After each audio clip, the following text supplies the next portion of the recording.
Yo, it's your boy Ryan, Northwest Sports Fanatics, back at you with a new video. Today is Saturday, September 7th, 2024, with your boy Ryan and the Northwest Sports Fanatics. Make sure you guys subscribe to the channel.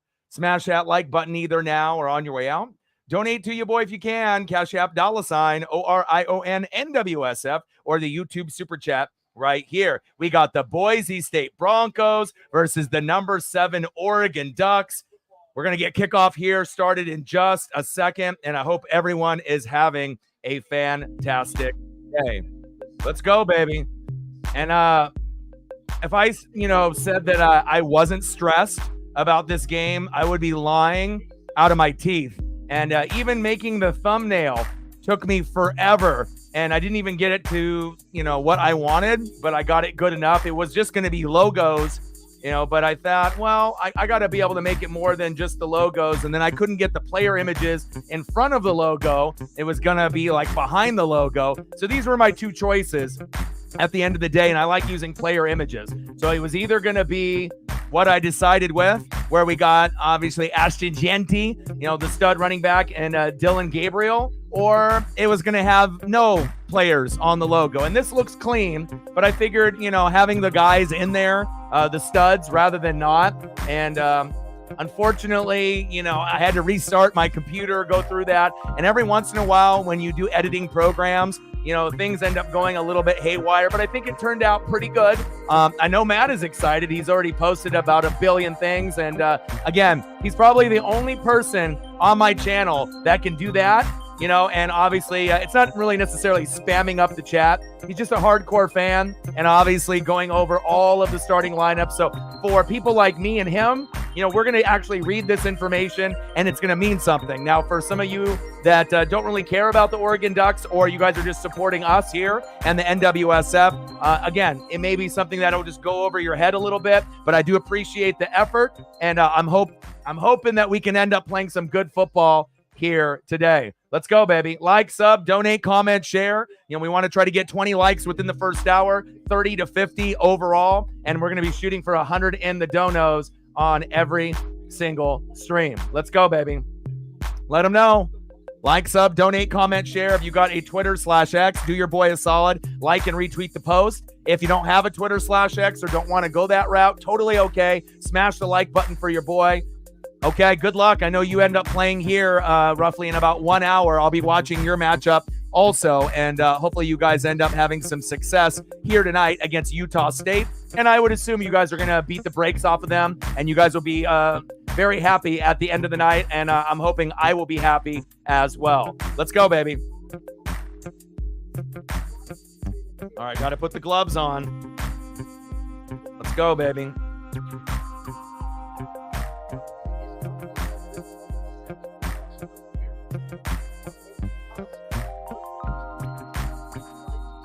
Let's go.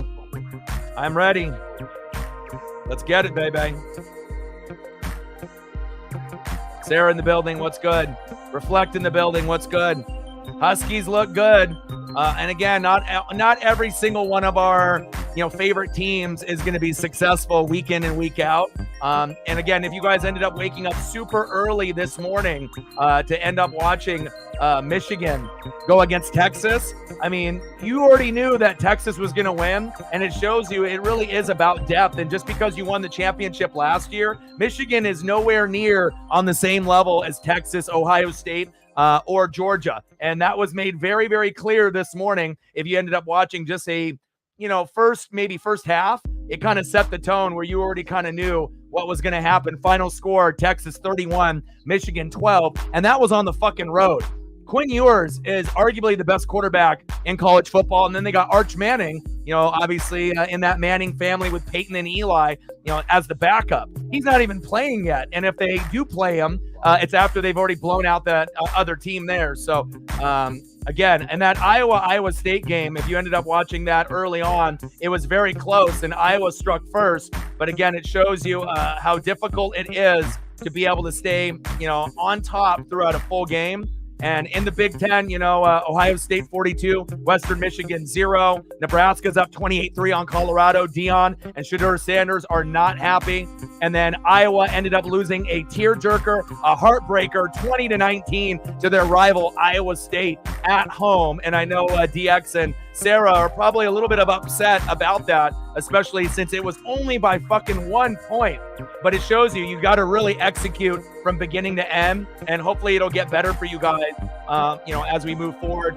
Reflect, big win, 30-9 over Eastern Michigan. And the only problem that's really with college football is that there's a lot of shitty matchups week in and week out. You got 100 Division I teams, but every weekend there's only like 2 or 3 really good quality games. And then if you're a fan of a team, you're watching your game against a shitty team more than likely if your team is good or average or bad, right? But there's not enough good quality matchups. You're not going to get top 25 matchups every week, like a bunch of them. But that's really the only downside. And we got the Boise State Broncos here against the Oregon Ducks, and I am ready. Britt in the building, Sarah in the building, Reflect in the building, DX in the building. Let's go, baby.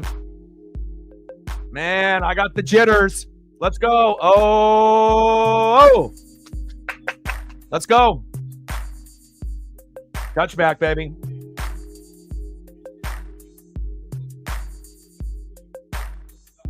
All right, let me get this all situated here. Let's go, Dylan Gabriel. Let's go, baby.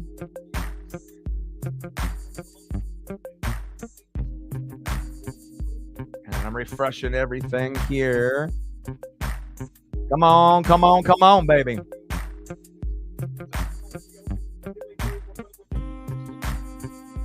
I'm still waiting for ESPN to get the scoreboard and everything situated here. Hand off to Jordan James. Go, baby, go. Yeah. Let's go. Short game there from James. Yeah, and with the Mariner matchup, obviously most of us Mariner fans ended up watching that game. And, we ended up winning big yesterday. And then today, we just couldn't get on the board. It was 0-0 forever. And then the Cardinals finally ended up attacking us, and we couldn't get it done. But Paez hit a 2-run homer, beat the Mariners there. Pedro, how could you do that? Sarah's happy, but that's what happens. Sometimes in the bottom of the 8th or the bottom of the 9th, it happens. Gabriel, oh my God. It's 12 noon, and you know what time it is for a Boise State Broncos sack lunch. Yum, yum, yum, yum, yum, yum. Someone's got to help him out with that protection. And really, the tackles for Oregon are really good. I wouldn't say really good. I would say good. But obviously the guard, center guard, that's where we have a lot of the problems. And if we don't have enough help interior, obviously, that was on the outside there. So that's on the tackle. But again, if we can't get enough protection up front and outside, we are in trouble here today. Shotgun set. 3rd down. Looks like there might have been a flag call. Is there one? And short of the marker. Didn't he jump off sides there? Come on now. But at least Sarah and obviously John are happy at getting a little bit of payback flag on the play. I was about to say, there we go. There's the scoreboard. Everything is going through. And they're going to be trying to jump off sides all fucking night. And again, we have one of the weaker offensive lines for being a top 10 team in the country. We were ranked 3rd and we won and we went down to 7th. So that shows you that, we definitely deserve to go down, even though we only won by 10, because we should have won by 30, 40, 50 if the offensive line and if we played up to our potential. Trips left, shotgun set, Gabriel looking for a man. Get out of there, baby. Run, baby. Run like Tebow. There you go. Got tripped up, though. And you're going to see a little bit of Tebow in his game. A little bit of Michael Vick, a little bit of Tebow, and hopefully we'll get a pass over 24 yards in this matchup, and that's the longest pass that we had week 1 against Idaho. If we're going to win this game, we got to be able to test the corners and the safeties over the top and throw a couple bombs. We got the guys and the personnel to get it done. Let's go, baby. Let's go. Like, sub, donate, comment, share. If you haven't smashed that like button yet, please do. Let's go, baby. Oregon with the punt, and that's exactly what you don't want to see early on, but, that's kind of the reality. All right, we're at 6. There's a lot of people that are in the room right now that haven't smashed that like button. Do it for your boy. Nice return by Boise State. They're already down past the 50. Let's go. We got 33 in the room. We got 8 likes. It takes 1 second to smash that like button. And once we get to 20 in the first hour, it'll hit the algorithm. And then we might be able to get 50, 60, 80, 100 people in here, especially if the game is close a little bit late. Let's go. Come on, Ducks.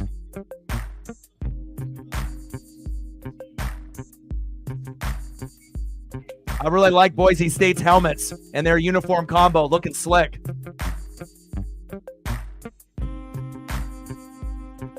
First down and 10. Shotgun set. Ashton, he's good. I'll hold up here. Ashton Genty, he's the man. There's a reason why he's on the thumbnail, baby.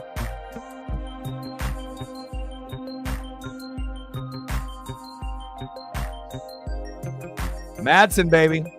Got to get pressure.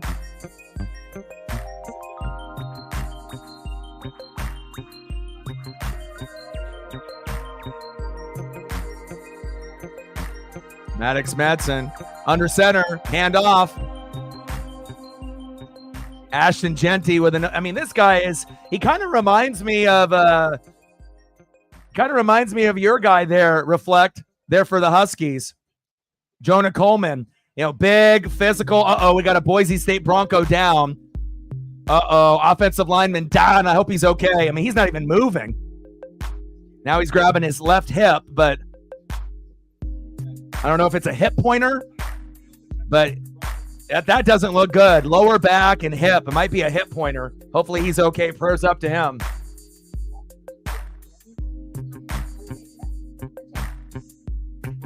Let's go, baby. Like, sub, donate, comment, share. You haven't smashed that like button yet, please do. We want to get 20 within the first hour, 30 to 50 overall. Now we're at 10. 10 more to at least get to 20. We got 25 people in the room that haven't done it yet. It takes 1 second to do it if you're going to be watching along with me throughout the stream. I would really be greatly appreciated by anyone that's watching, whether you're a Boise State fan, an Oregon fan, or a Boise State hater or an Oregon hater. Again, we're going to be in this together, and we're going to see what happens here tonight. Let's go, baby. And obviously, we'll be shooting for 100 in the donos on every single stream. And I'll tune on and turn on the USC matchup here. Obviously, just give me a reminder in about 45 minutes, and I'll put it on here in a sec. Let's go, baby. And obviously, for a lot of y'all, fantasy football, it really starts tomorrow. Yeah, we had the first 2 games already, right? Where we got to see a little bit of the Kansas City Chiefs and the Baltimore Ravens, and then the Green Bay Packers and the Philadelphia Eagles. Prayers up. Obviously, for Jordan Love, it looks like an MCL sprain. Jalen Carter might be the brand new Ndamukong Suh, one of the dirtiest players in the game, trying to bend that knee and break it. And he ended up being semi-successful. It wasn't a full ACL, MCL, PCL tear, but it sounds like 4 to 6 weeks. So if that's the case, the Green Bay Packers making it to the Super Bowl or the NFC Championship game is probably not going to happen now. But again, prayers up to Jordan Love and anyone that represents the Green Bay Packers or Jordan Love specifically. I hate seeing injuries to our top 10 quarterbacks in the league. And, Jalen Carter, I don't really have anything positive to say about you.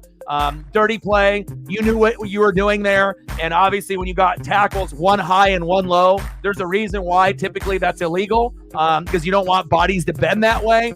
And you could definitely tell Carter knew exactly what he was doing. Probably didn't necessarily know if he was going to injure him to that extent. But anytime you go low at the ankles or the knees, you kind of have an idea of if that player is a little bit too overly aggressive or dirty. But we're going to definitely keep track. And Roger Carrington is on the cart. I hope he's okay. Wow, that must be season ending or something pretty serious here. Maybe he gets landed on late. Let's see the replay. Does he get landed on late? Did he get rolled up on? Oh, just got rolled up on a little bit there. Actually, it didn't look as bad in the replay, but I have seen guys get rolled up on like that and have it be season ending. Prayers up for Boise State as we see Ashton Genty and the rest of the teammates go over there and give hugs and words of encouragement.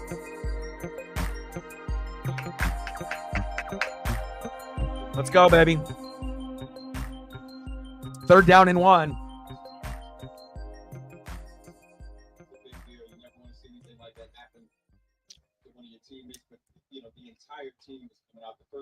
And then obviously I feel that, teams that are playing the Eagles, right, are going to be very wary, especially after that, especially up front. And hopefully that is the only, quote unquote dirty play that we see from them this year on that D line. And it's not like the Eagles have traditionally dirty players. This might be one of the first time, you had guys that were physical, like Brian Dawkins, Weapon X, one of my favorite safeties of all time. But as far as like dirty players, I'm not sure if that was like a Georgia thing or if it's just a Jalen Carter thing, but hopefully we don't see any more of that this season. But we know we will from other players. It just may not be Jalen Carter. 3rd down and 2. Come on, baby. Shotgun set. Handoff. Jeanty with the stiff arm. Rumbling. Bumbling. First down, Broncos. The way that this guy runs, he might score 2, 3, 4, 5, 6 times against Oregon. I mean, the guy is freaking phenomenal. He is very hard to bring down.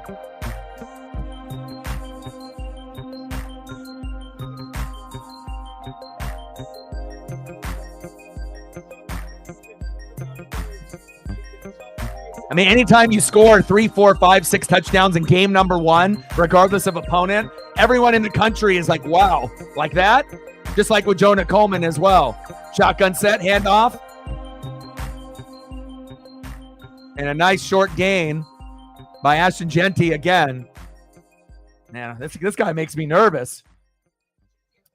Nick Sirianni. That's the coach for the Eagles, Sirianni. Look at that stiff arm. He said, get off me. 55 tried to get in there with a weak-ass arm tackle, and he just batted it down. He said, not today, Oregon. Oh, we got a false start on the Broncos. Here we go. The game is on Peacock, or you can use a streaming app. Peacock is the main location, Matthew, or a streaming app.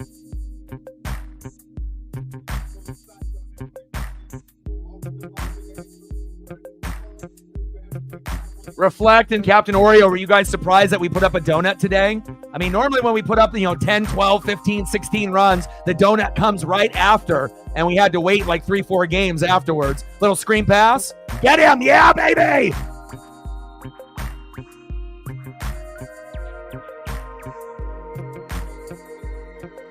Hudson, baby. There we go. Muhammad and company. Let's go. Oh, streaming apps are down. Then Peacock. That's the only way. If because usually there's a couple streaming apps that, you can watch any type of sport game on. Wow. Deep ball incomplete. The cameraman needs to wake up. That was definitely way out of frame.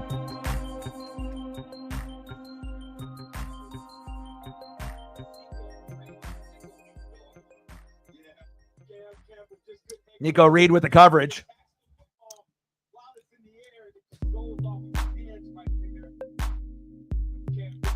Come on, Ducks.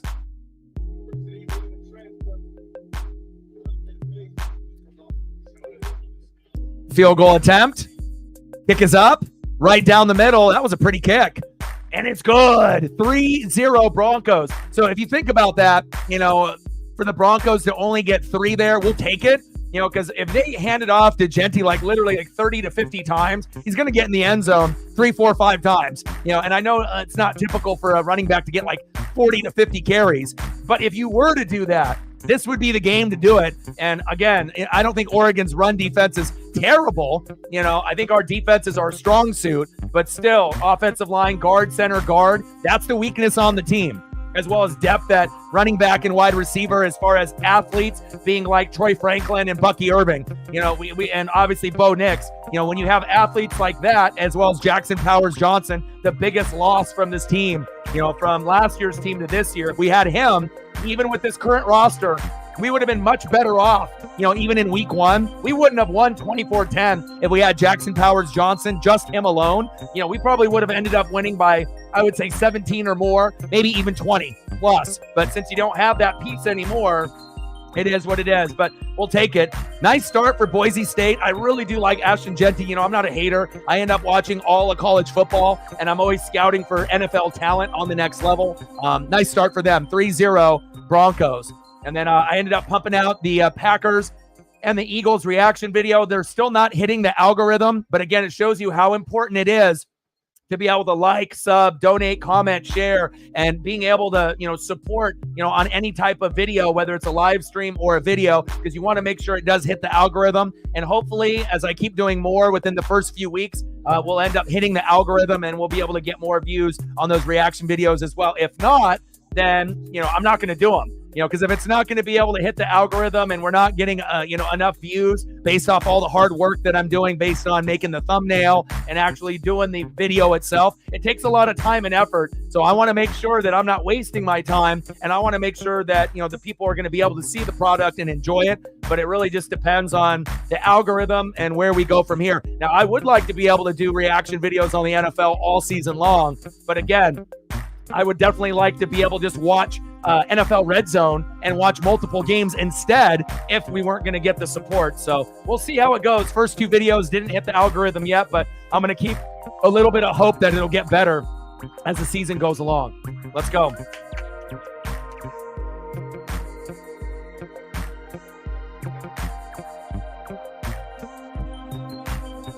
Hey, Butler.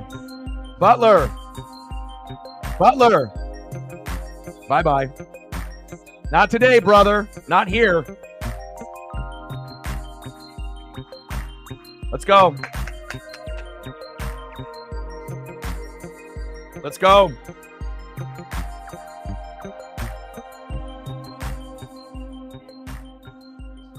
Yeah. Bama will freak under any type of situation. True that. Let's go.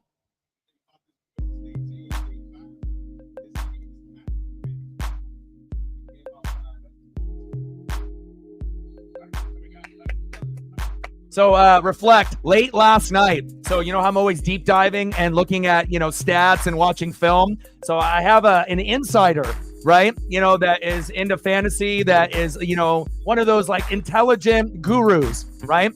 And he was one of the individuals last season, picked up Puka Nacua before anyone even knew who he was, right? And then the sleeper pick is Christian McCaffrey's brother that is on the Washington Commandos. He's the number 2 receiver as a rookie with Jaden Daniels. He's only projected for 4 points, but I picked him up. But based on this particular insider, handoff up the middle, bounce it to the outside, nice juke, go, and slips and falls, only a gain of a couple. But it seems like, I'm not saying that, Luke McCaffrey is going to be the next Puka Nacua, but if he does get a fair shot to be the number 2 receiver behind Scary Terry McLaurin, if you go back and watch his highlights at Rice, which I did last night, he is phenomenal. The dad is Ed McCaffrey. The brother is Christian McCaffrey. And again, this guy was a quarterback, then ended up not being very good, switched to receiver 2 years ago. The guy is a freak. He's a freakish athlete, the way he catches the ball, the way he runs the ball. So I decided to say, okay, I'll drop Zeke, even though I need him, and I'm going to take a flyer and a chance, because if he ends up balling out and getting 20 points week number 1, then someone at the top of the wire is going to grab, Luke McCaffrey, and I'm not going to have him. So I took a risk, and hopefully my insider is correct that this is going to be the next big thing for a small name player. Luke McCaffrey on the Washington Commanders, wide receiver 2, with Jaden Daniels. Can't wait. Handoff up the middle. There we go. But I was really shocked to be able to see how good he was on film. It was like mind-blowing. I felt like I was watching Ed McCaffrey and Christian molded into one guy, and they are all family. So, and I don't think anyone is really talking about Luke McCaffrey right now. And I got Lad McConkey also. So I feel like with the 2 LMs, they're going to do big things, and I might end up starting those guys at some point this year in fantasy. Even though they're only projected for 4 in the first game, just like Puka was. We saw what happened with Puka. He ended up being like the number 4, number 5 receiver in fantasy last season and came right out of the gates with like a 20. So I don't know. And obviously Cooper Kupp was out, so there was more targets for Puka, and Puka is a more physical build, and I get that. But if I can end up getting a player that I could use at wide receiver 2 or flex, and hopefully win the league with, fingers crossed. Let's go. 3-0 Broncos. But if you go back and watch the highlight tape on YouTube of Luke McCaffrey, there's two good highlight videos that are about 7 minutes apiece. You will be mind blown. Like, he really shoots off the page. His hands are some of the best that I've seen in the college ranks in the last 5 to 10 years. Incredible. He just went to Rice. That's why no one knows. And I got Christian McCaffrey in fantasy. It would be kind of hilarious if I have two McCaffreys that are balling out at the same time. Penalty on the Ducks. Come on. And we're punting again. AM in the building. What's good?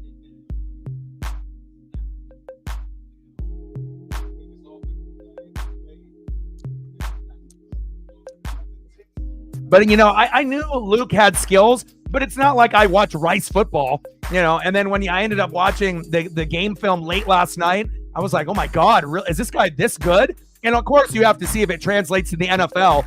But he did end up winning the number 2 role spot behind Scary Terry McLaurin. So if he's going to be on the field in 12 personnel, double tight end sets, 3 wide, you know, and they probably will have him working the slot or the outside. He can do both. But I haven't been really blown away out of a highlight reel of a player in a long, long time. And that one made me drop Zeke. And I want Zeke for, you know, backup depth, you know, with Tony Pollard as well as Ford on the Browns, just in case McCaffrey, you know, ends up getting hurt, or James Conner or Rashad White. So I was like, do I really want to drop, you know, for a guy that's only projected for 4? But the same thing happened with Puka Nacua. He wasn't really projected for a whole lot and then ended up taking the league by storm. So fingers crossed, Luke McCaffrey, Christian McCaffrey might be able to do some things for me.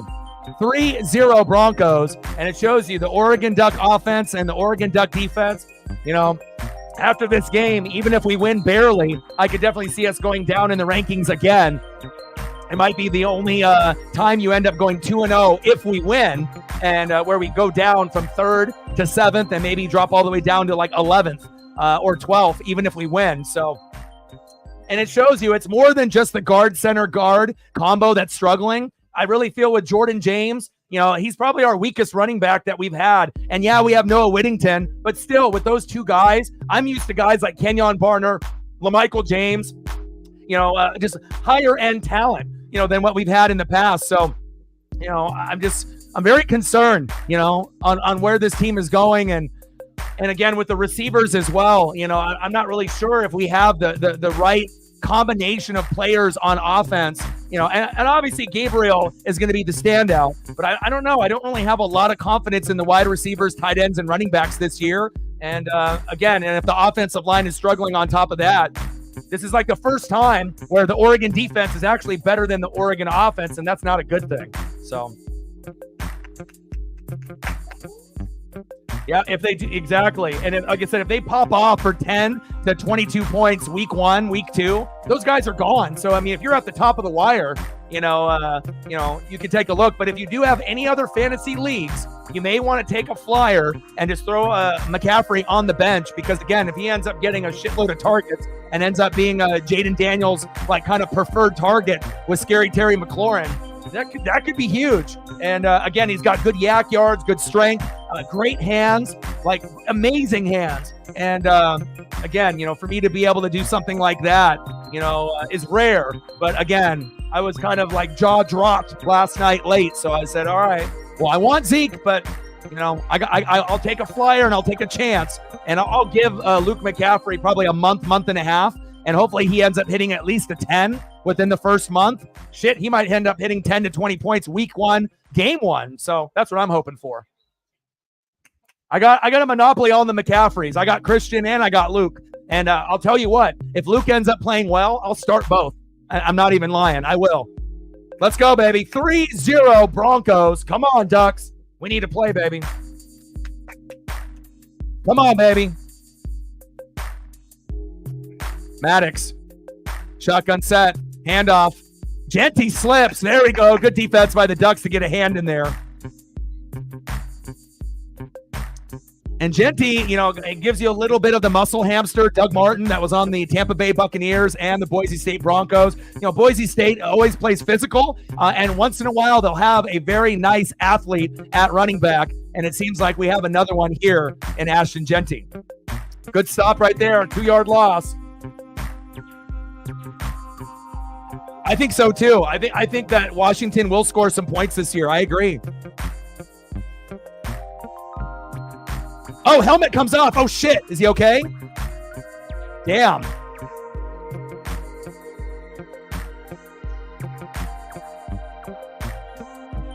Gables had his helmet come off, and then you saw a Duck player kind of slingshot himself at his head. I don't want to see that. You know, I don't want to see a dirty play like that. And of course, the game is live at that point. But as soon as the helmet comes off, boom, you see another guy roll in there. I don't want to see anyone get concussed or leave the game. But at least Gables was able to go down and not get hit in the head by a helmet. That could have been bad. Third down, get him. There we go. Jabbar Muhammad, the former Husky, baby. Nice job by Jabbar.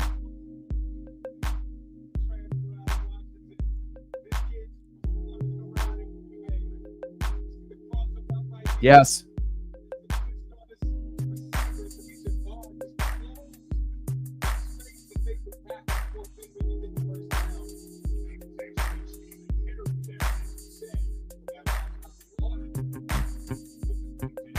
Nah, we don't play dirty.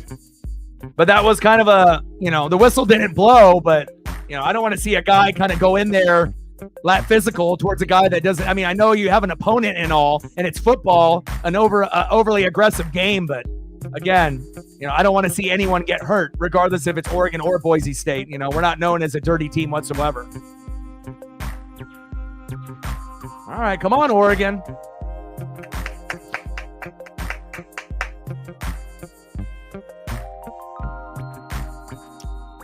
But I'll tell you what, I'm not surprised that we're not on the board yet. Now, I wish I could say I would be surprised, but if you look at this team, the defense is on point to some of our past defenses that we've had, but I feel our offense is one of the weakest that we've had, maybe going back to like the Helfrich era.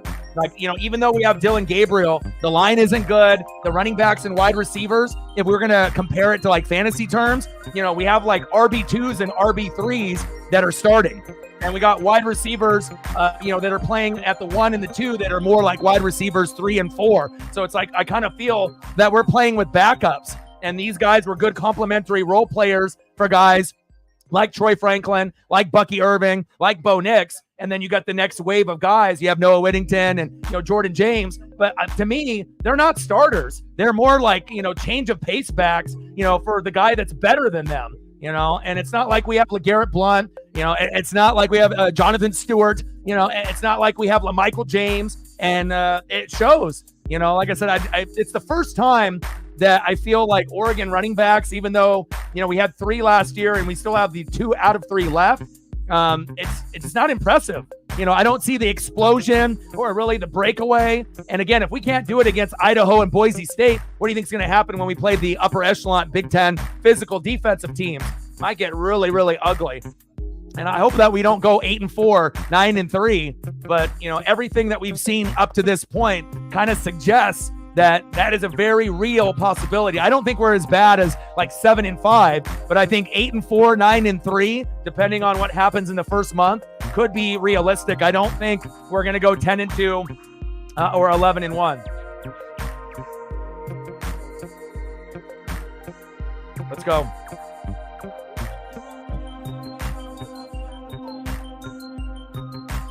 But you also have to realize, too, being a Duck fan for a long period of time, not every year you're going to have, the team that you want. And again, this is a definitely kind of a learning curve. And even though we got a lot of 4-star, 5-star recruits and get some guys in the portal, we need better athletes. I feel like the depth is the problem, not necessarily the play calling or the execution. It's the lack of talent. Top end talent at running back, wide receiver, tight end, and offensive line is really hurting us this year. All right, good luck, Megan. Gabriel going deep. He's got a man. Yes, go, go, go. That's what I'm talking about. That's the Dylan Gabriel that I'm used to. First down, Ducks. Hell yeah. We need more of that. There we go. The first long throw of the season. The first long throw over 24 yards, baby.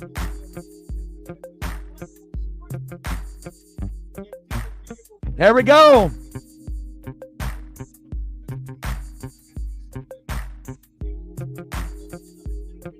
Let's go. Noah Whittington. And obviously we got a tutty here. Let's see who actually gets in. Shotgun set. Gabriel, keeper, touchdown, Ducks. There we go, Dylan.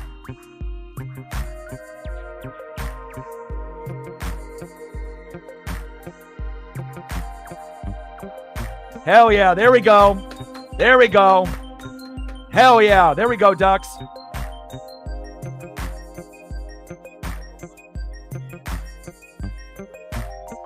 And hopefully Atticus Sappington will be reliable for us this year for extra points and field goals.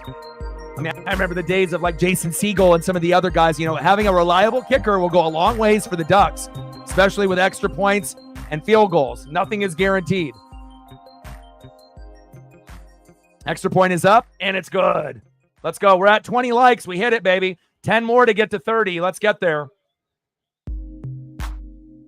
There we go. That's Oregon football. That'll make me and Matt smile. There we go.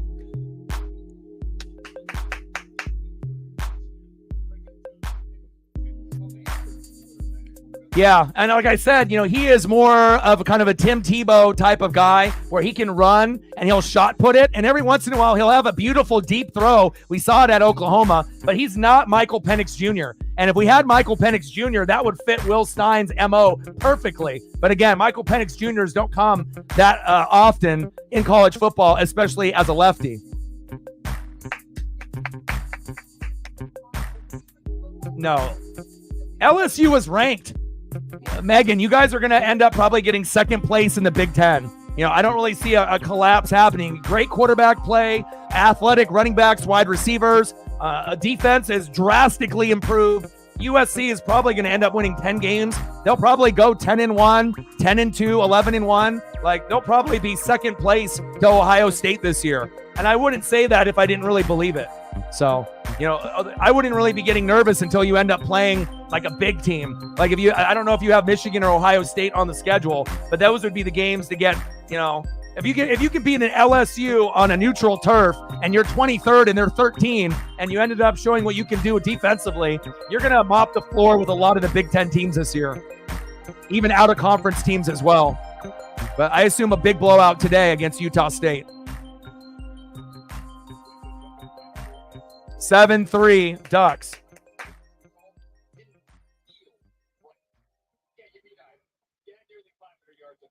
Michigan. But you know what?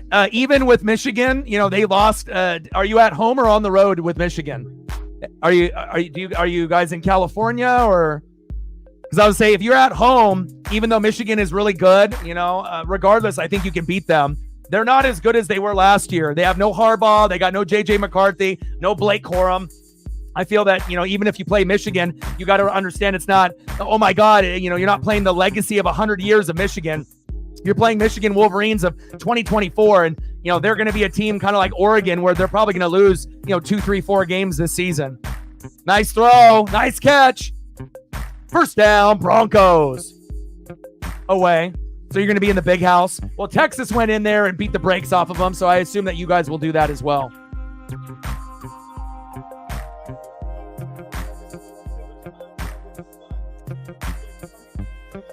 Because I would assume it'll be Ohio State and then USC and number 2, and then we'll see who the number 3, 4, 5 teams are in the Big Ten. But again, I know it's early, but based on what I've seen so far, those are the 2 best teams in the Big Ten, hands down, not even close. Ohio State Buckeyes and then USC Trojans. Nice catch. Right in between that zone of Oregon. First down, Broncos. Well, I just picked up Luke McCaffrey. I dropped Zeke. And again, I ended up having an insider that correctly predicted Puka Nacua last year, but, you know, and got him before week 1. And Puka ended up being a top 4, top 5 fantasy star. Of course, different scenario between Luke because he's not going to be the number 1 like Puka was because Cooper Kupp was out, but he is the number 2. He won the job. Only scary Terry McLaurin is ahead of him. He's a great slot or outside receiver. So I think, both guys could be sleepers, but I would be going with Luke McCaffrey myself. I grabbed him. I got both McCaffreys. I got to keep it in the family. And you can definitely tell he's got a little bit of Christian and Ed, obviously, in that bloodline and those genes. If you're a McCaffrey, you're going to be a good player. Nobody knows who Luke is right now, but maybe in about a week or 2, everyone will know who Luke McCaffrey is. And he's in a great scenario being in Washington with Jaden Daniels. 2 rookies that already are vibing already early on, and that can build a relationship together on a team that probably won't be very good, but they should be able to score some points. Handoff up the middle. Genty. Ashton. First down, Broncos. You guys are impressive. Like I can just sit there and watch just for Jonah Coleman. He reminds me a little bit of Ashton Genty as well. I love physical, strong running backs. Gives you a little Jonathan Stewart vibe, a little Doug Martin vibe, a little Maurice Jones-Drew vibe, kind of short, stout, physical, and again, you better lay a hat on a hat or they're going to run you over. Flag on the play.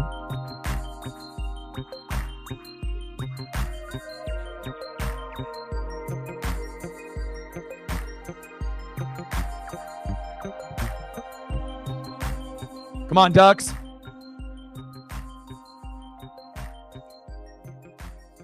Seven, 3, Oregon. Man in motion. Shotgun set. Handoff. Genty. And again, if you're Boise State, why not go to Genty like 30 to 40 times? More times than not, as long as he can take, the physicality part of it, that's going to give them the best chance to win.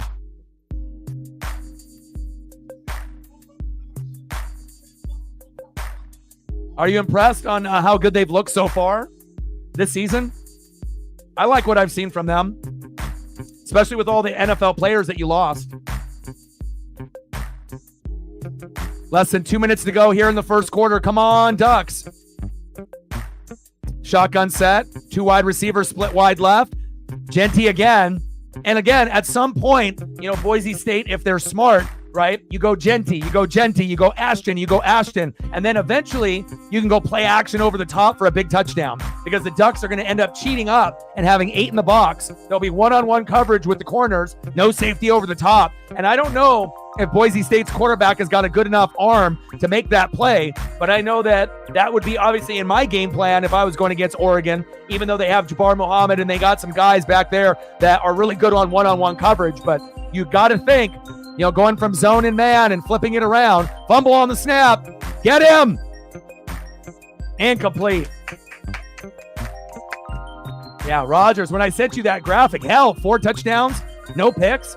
What did he finish with? What was his final stat line reflect?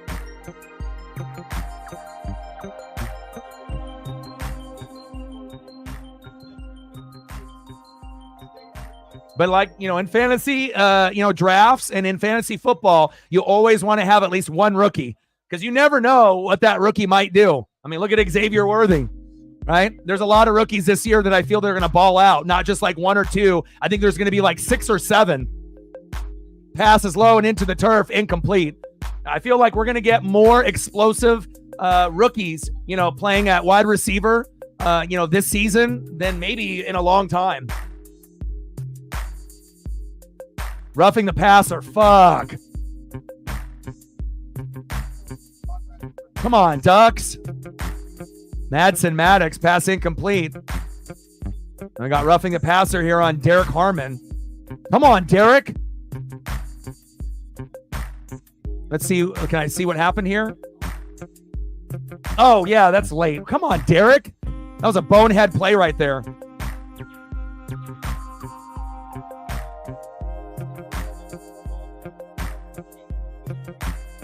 Come on, Derek. Yep. And I looked at everyone's team, and a lot of the, big dogs, and obviously, whether you're a male or a female, most have at least one rookie. Nice keeper there.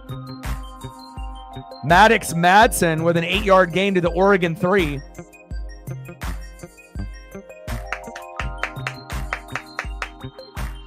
Sarah's like, get Odagi Adono.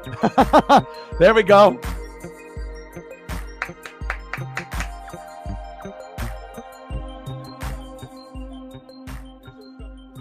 But this is a part of being a fan, Matt. You know, like I said, you know, we're going to be fans for life. Sometimes we're going to live up to the billing, like when we had Marcus Mariota or Justin Herbert or Bo Nix, and he had a complete roster, and we were blessed with Jackson Powers Johnson. And it's the first time that we've had a center that good in a while, even though we've had like Max Unger and a few others. But it shows you how important the offensive line, athletic running backs and wide receivers, and a defense truly is. And we finally have a good defense, but now the offensive line isn't good, and the running backs and wide receivers are kind of, you know, second tier. And hopefully we can put it all together like we did last year, where we got running back, wide receiver, tight end, offensive line, defense, and we have a full total package.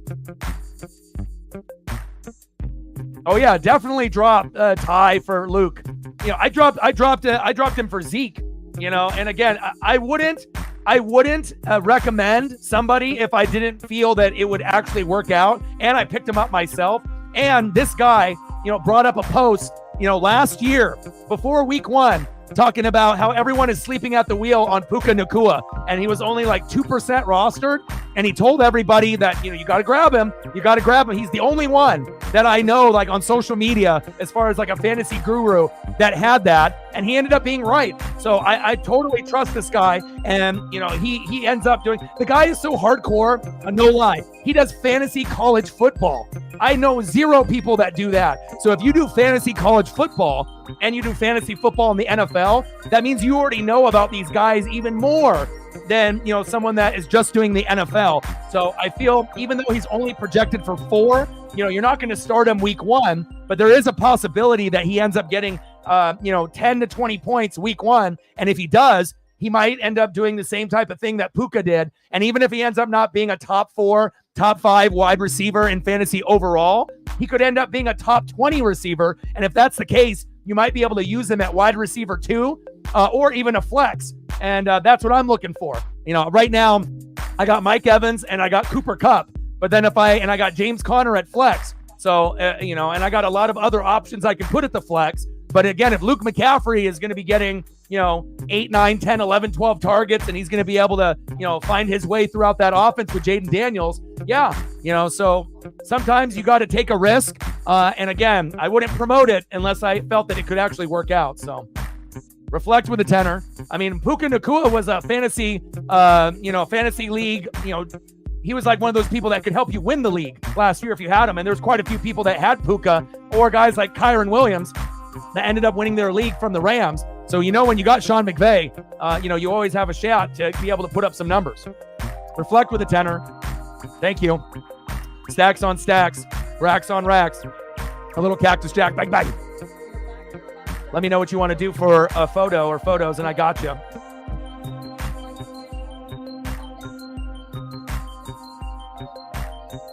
Sarah with $1, appreciate you. Stacks on stacks, racks on racks, little Cactus Jack, bang, bang. We're at 11. And now we're at another tenor, Captain Oreo, Huskies. Thank you, guys. We're at 21. Stacks on stacks, racks on racks, little Cactus Jack, bang, bang. I can bring up some Jonah Coleman for you guys, or some Will Rogers once we end up getting to a commercial break. And then, Sarah, let me know what you want, and I got you. If you want me to throw up some Iowa Hawkeyes, I got you as well. Thank you to the 3 of you. Appreciate you guys very, very much.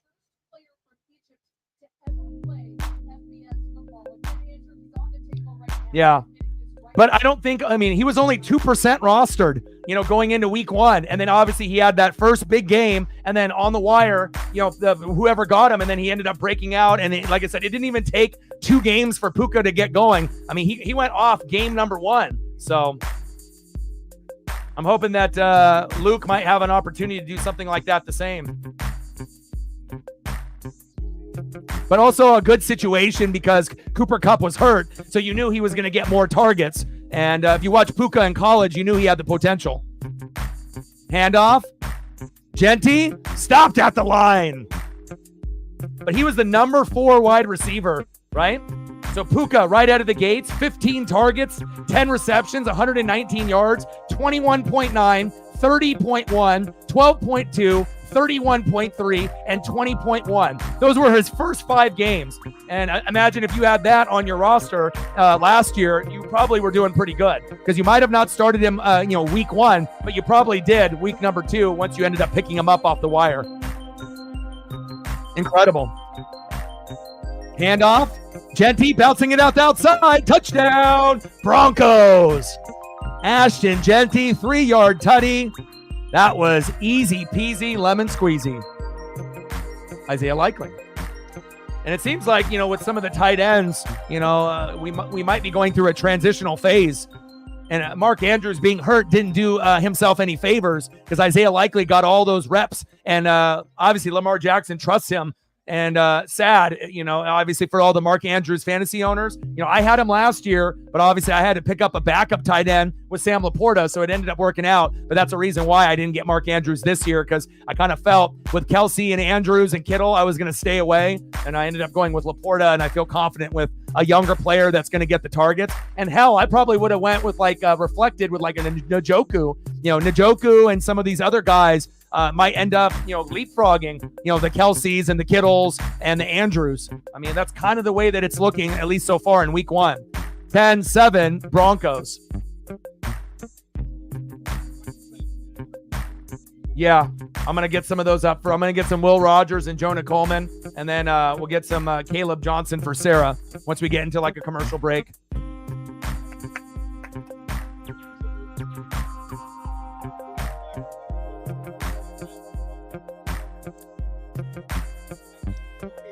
I got my D'Anthony Thomas Black Mamba jersey on for good luck. Come on, baby. These are the athletes that we need, the LaMichael James, the D'Anthony Thomases. And again, that's what made that Chip Kelly era so special. And I don't think it's ever going to be replicated. I mean, Dan Lanning, I like him, but he's not Chip Kelly. Chip Kelly to me is the cream of the crop. There's not going to be probably anybody better than Chip Kelly. Now, I hope one day that Dan Lanning can match Chip Kelly or surpass him and win a natty, and then he'll have that over Chip.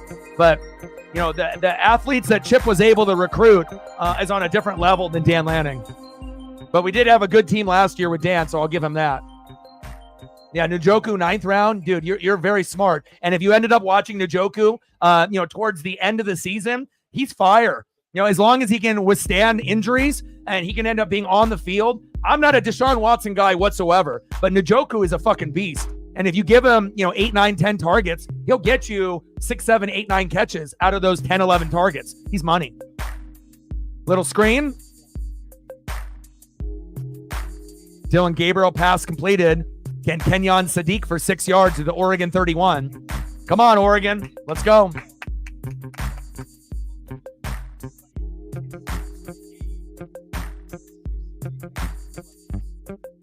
We gained a couple subs. There we go. We gained 4 subs in this stream. 55 to go to 20,500. Thank you to the 4 people or more that subbed during this particular matchup. I appreciate you guys very much. 10-7 Broncos. Jordan James ran for 12 yards to the Oregon 43 for a first down.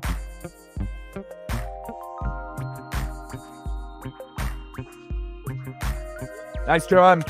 Nice job, Jordan James. There we go. He may not be LaMichael, but give me a little Jonathan Stewart. Every running back is going to be shaped and built a little bit different. Some are going to be small and athletic like Kenyon Barner and LaMichael James. Others are going to be a little bit bigger like a LeGarrette Blount or Jonathan Stewart, and obviously what we saw with Bucky Irving being kind of a smaller back. But even though he was small, he was incredibly tough. Screen pass. Tez Johnson. Ooh, Tez got blasted. 3-yard gain. Lay down, Paisley. Daddy's working. Go lay down on the couch, honey. Or over here. Lay down over here. Come over here. Lay down over here. Good girl. Good girl.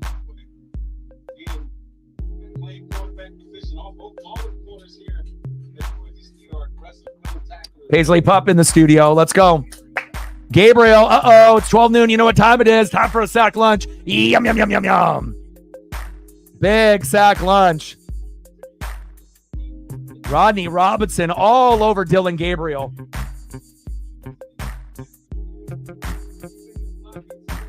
We're at 21, 79 to go. Paisley Pup came in here to give me a little hug and a kiss, and she goes back to the living room to take it easy. Wait for Dad to finish up. Come on, Oregon.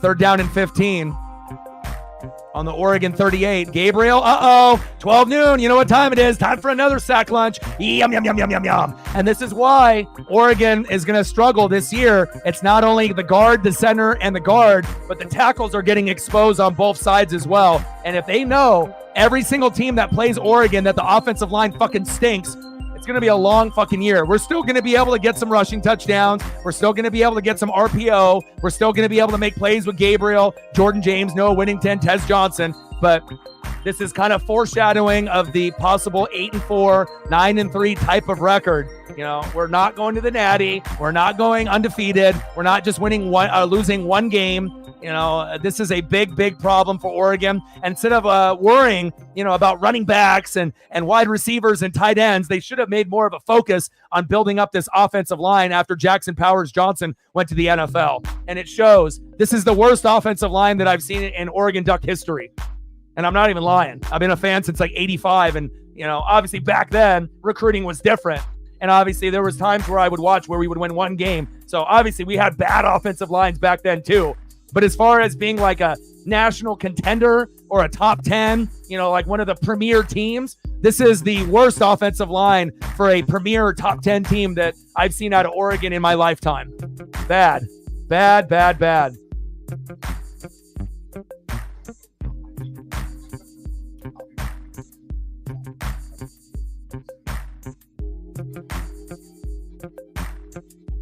Now, if our offensive line was like last year's, I think that we would have been able to, keep in, pretty close, with Ohio State. And obviously, I think we would have been able to beat Michigan and hang with Penn State and go through all of the other teams. But again, if you can't protect, run block, pass block, it's not going to matter who your quarterback, running back, wide receiver, and tight ends are. You're not going to have enough time to go through the progression. So, but shout out to Boise State. And again, I already could see the writing on the wall in week number 1. I already knew that, this team is not legit, because if, you're supposed to beat Idaho by 30, 40, 50, you're supposed to score 50 to 60 points if you're legit, and you only win 24-14 against a team that's FCS. So you already know that, I might be a hardcore fan and a diehard, but I'm not an idiot, and again, I know when the team is good and when the team isn't. And again, I still think we're going to win a good chunk of games, but we're nowhere near as good as we were last year, and it definitely shows.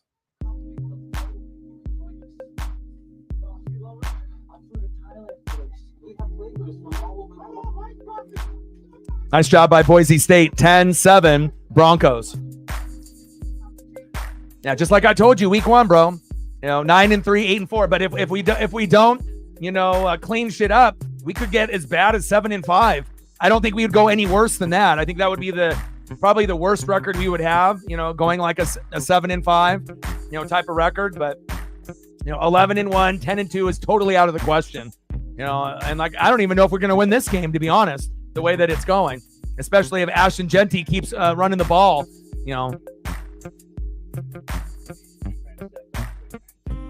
But I will always call a spade a spade. I'm not going to, brush over the fact, that the offensive line isn't good and act like everything is just fantastic, in Eugene when it's not.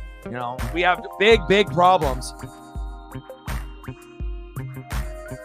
Fewest sacks allowed in the previous 2 seasons, 10. Oregon only gave up 5 all year. 3 in week 1 against Idaho, who's not a very good team. Well, I can't say that. They're FCS, but they're a good team in the FCS, but they're not even in, Division 1 in like the same conference as Oregon. Pass incomplete, batted down by the Ducks for Maddox Manson. Double O'Neal, it could happen. It wouldn't shock me one bit. Like, sub, donate, comment, share. Smash that like button if you haven't yet. Appreciate you guys. 10-7 Broncos. 2nd down and 10 on the Boise State 20. Genty. There we go. Good tackle. And at least we have defense. So at least it's not like we're garbage on the O-line and we're garbage on defense. And I always dreamed when I was little that Oregon would have like a really good defense, but I didn't want the defense to be really, really good. And now the offense stinks. But I guess that's what we got. It kind of flip-flopped, from the offense being great and the defense needing work. And now the defense is good, but the offense fucking stinks. Saban says no one's going undefeated. I highly doubt that. There's a chance Ohio State or Georgia or Texas could go undefeated. I mean, those three teams are way better than anyone else in college football right now, in my opinion. Quinn Ewers, Arch Manning. You saw what Georgia can do, as well as Ohio State. Screen. There we go. Good defense there. Pass complete to Ashton Genty for no gain on the Boise State 19. There we go. And that's going to be our saving grace, is going to be our defense. But, it puts more pressure on the defense to come up with fumbles for touchdowns, pick sixes, and we're going to need, good production out of our kicker as well, because it kind of seems like, we're not going to be able to put up, 50, 60, 70 points this year. Seems like a lot of the games that Oregon plays are probably going to be somewhere between, 14 and 40 points. You're not going to probably get a lot of games above that. Go, baby, go! Go, baby, go! Big return. Tez Johnson returns for 24 yards to the Boise State 34.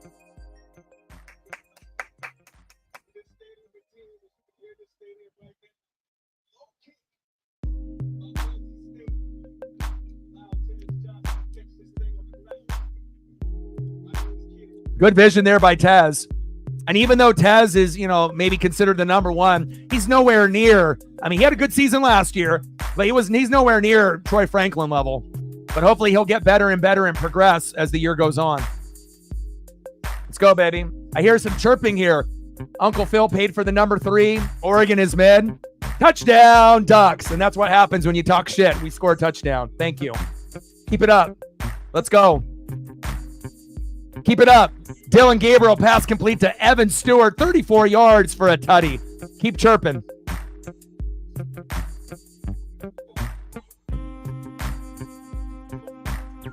Thank you.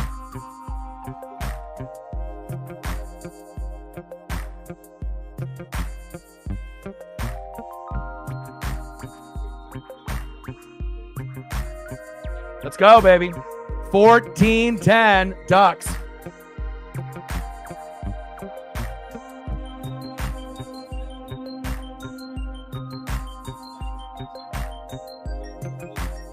Nice job, Oregon. Way to respond. Thank God we got a quarterback as skilled as Dylan Gabriel, or this one would have really gotten out of hand. Atticus Sappington, kick is up. Extra point is good, right down the middle. And I do like Atticus Sappington. Looks like he might be a pretty reliable kicker for us, and that's what we need. 14-10, Oregon. Yeah, and again, we're going to have to be able to see how things go. But it's kind of funny, as soon as the chirping starts, and then usually karma and the sports gods have a way to be able to handle that. There we go. Nice job, Evan. Well, if you're a WWE fan, then you're already subscribed to, Peacock, right? But I guess if you're not, then, but you can always watch it on a streaming link as well. All right, let's try to get some photos here for the people that have donated so far. Get some Husky photos.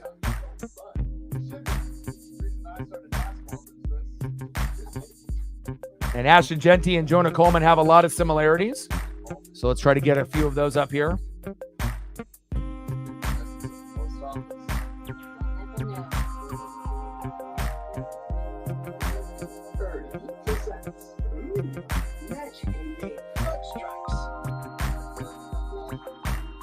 Nice response there from the Oregon Ducks. Don't know if we're going to win this game. And, a lot of times, people think that, every Ohio State, Georgia, Texas, or Oregon fan, it just assumes that they're just going to be incredibly biased. And, we're not. Like I said, maybe some of those, fans of those other teams. But, we understand that, this team is not perfect by any means.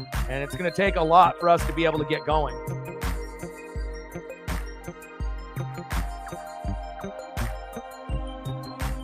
I mean, I like watching all the teams that were in the Pac-12, even though it doesn't exist anymore. And we'll see where the Big Ten ends up going. You can focus on a 5 to 6 week course at a time and be able to balance family, work, and school, which as a busy mom of 3, this is a major win. You can get personal support by phone, chat, or email, day or night. There is no application fees, and if you consider getting back to school or further your career, this would be a great flexible option for you.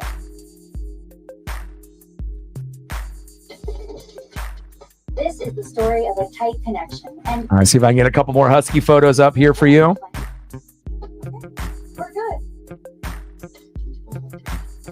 See if I can get a squeeze in at Will Rogers here too. Commercial breaks don't last very long.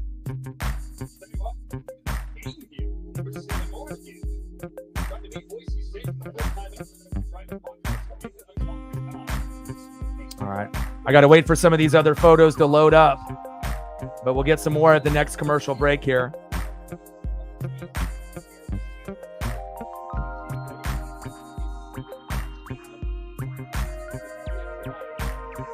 Seventh touchdown for Genty already in the season. Incredible. Cable's over his head. 65 yards for a touchback. See, I got it real quick here. And we'll get the Will Rogers ones. We'll load that. But they're fun to watch, baby.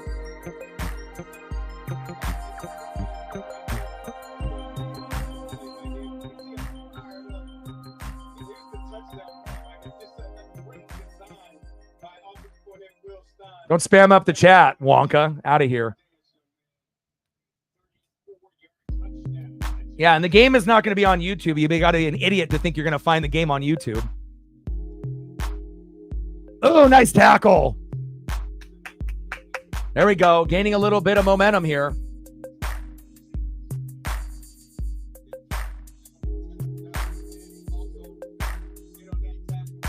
Let them know. But unfortunately, for the people that, that want to come in, they're not regulars. They're just going to be looky-loos. Some will support, but there'll definitely be a lot of haters and people that are hating on the Oregon Ducks and, hating, on the Big Ten. 2nd down and 8. Shotgun set for Maddox Matson.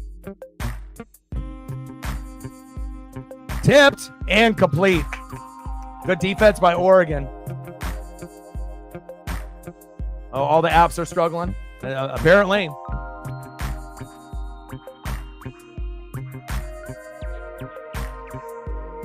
And I'll get yours as well, Sarah.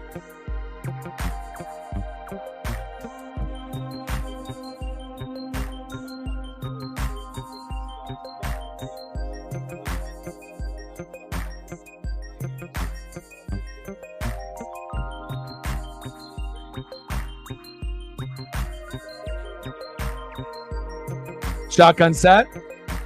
Madsen, pressure coming. And complete. There we go. Oregon defense. I mean, again, this defense is one of the best defenses I've seen that Oregon has produced. We just need to get the offense to catch up to the defense. And that might be the first time that any Oregon fan has said that. We've never had a better defense than our offense, like ever. This is like literally the first year in our team history where the defense is better than the offense. And again, I always wished for this, but I didn't want our offense to fall back as far as it did. All right, here we go. Force this punt. Let's get this momentum, baby. Let's go.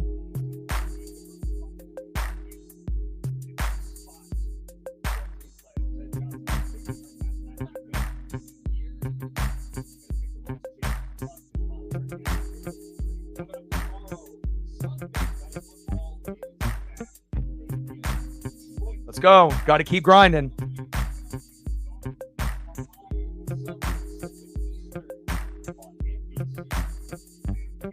Yeah, it's all good. We'll definitely be plucking away when we need to. Nice job, Oregon. And again, even though the offense isn't what we're used to, you have seen that even with the, maybe RB2s or RB3s or wide receiver 2s, wide receiver 3s, right? There we go. Use that speed. Flag on the play, and that one's coming back due to a hold, it looks like. Tez Johnson. And that's a hold by Kenyon Sadiq. Come on, Kenyon. Sadiq with the hold. Come on. Figure it out, bud.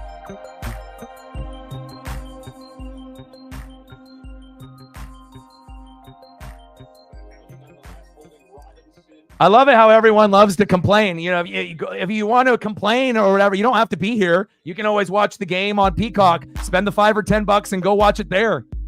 You know, it's not my problem that no one else is doing the game but me. You know, I highly doubt there's anyone else doing it. So, you know, you get what you get. You either watch the game, you pay the money, or you don't. Shotgun set. Gabriel. Pitch to the outside. Trayshawn Holden gained for 4 yards down to the Oregon 22. And we're about to score again, baby. Let's go.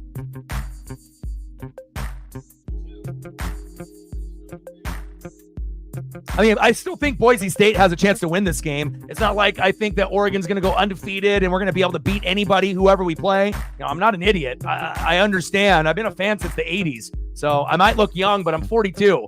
Okay. So I've seen the good, the bad, and the ugly. I used to watch when they would win like 1 or 2 games a season. So, you know, I definitely have a lot of respect for any opponent that Oregon plays, regardless if we're at Autzen or on the road. And, you know, our offensive line stinks. Our offense in general stinks. Our defense is great. And the offense is a work in progress. So we'll see where it goes.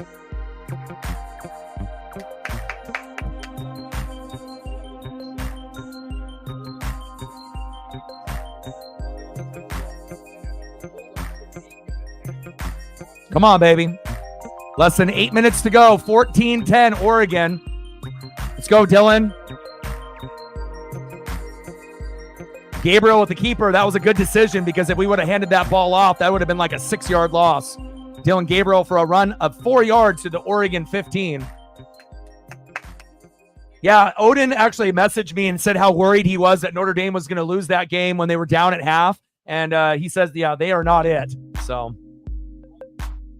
let them know, AM.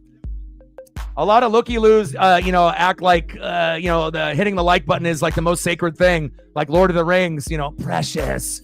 You know, I don't know what it is about people with hitting the like button on posts on Facebook, Twitter /X, Instagram. You know, if you're watching, support. Gabriel, pressure coming. Oh, it's 12 noon. You know what time it is? It's time for a Boise State Bronco sack lunch. Yum, yum, yum, yum, yum, yum. Andrew Simpson with the sack lunch. A loss of 11 down to the Oregon Duck 4. Offensive line getting fucked up again. And why are you going for a double team right there when you ended up having a one-on-one responsibility?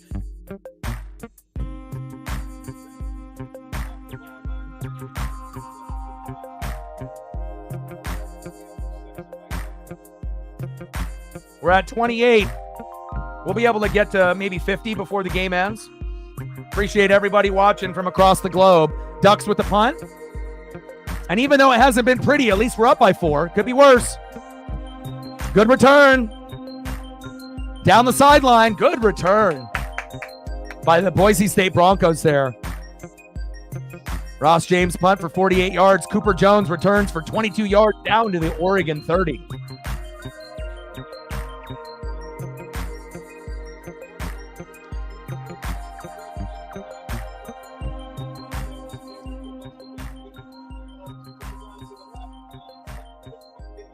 Got some nice Boise State Bronco kids there in the front row, living their best life. I definitely have a couple buddies here at the game. First down and 10.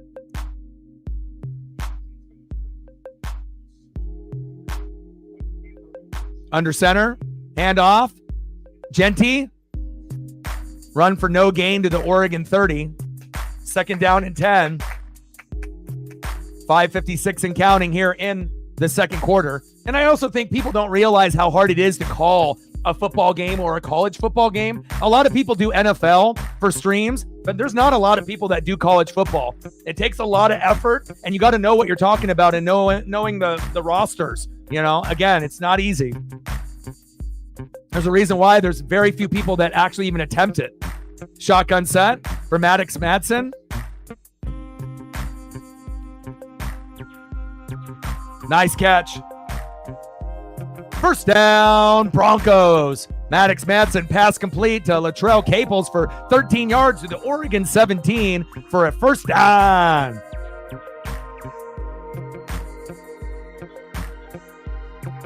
Awesome, Jason. Go Ducks. Representing Bend, Oregon. I love it. Now, I've been a fan since the 80s, so someone's got to represent for the Ducks, good, bad, or ugly. You know, we understand we're not, national championship contenders, but we still got a lot of pride.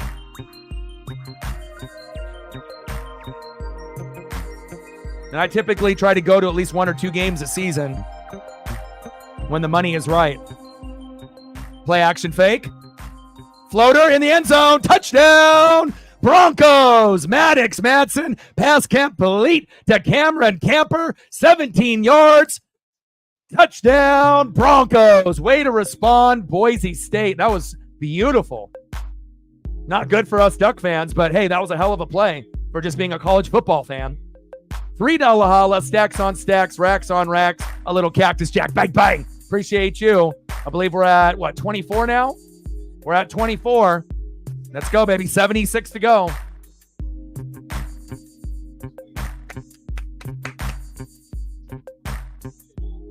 Kick is up, and it's good. No one said 50-0. Goodbye.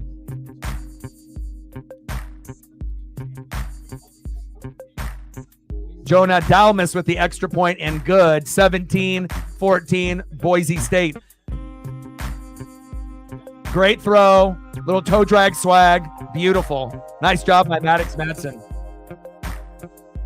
right, see if we can get a few more photos here based off the donos.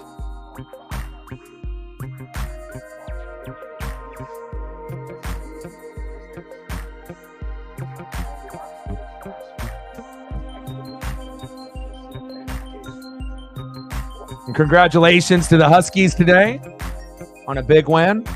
Looking very good. And probably a little bit disrespected, with the rankings and whatnot, after having so many players go to the NFL and losing their head coach on top of that.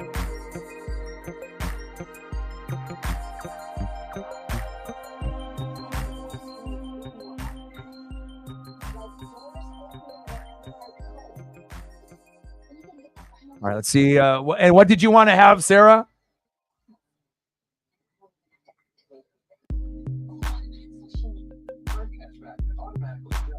Jason with a 3-er. Appreciate you, my guy. Go Ducks. Stacks on stacks, racks on racks, little cactus jack. Bang, bang.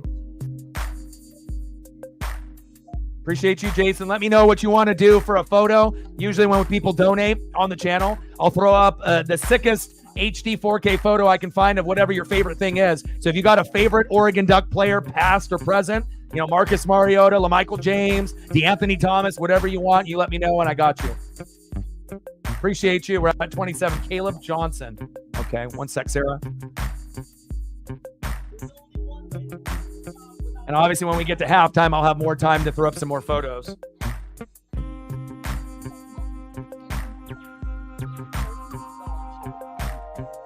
And what was your big takeaway from the loss today to Iowa State? Is there something that kind of stood out for you with Iowa at home not being able to get the job done that kind of surprised you? Still think Iowa's going to have a good team this year, but again, you might not be able to be at the top of the Big Ten, but you still produce good NFL players, and sometimes that's what it's about.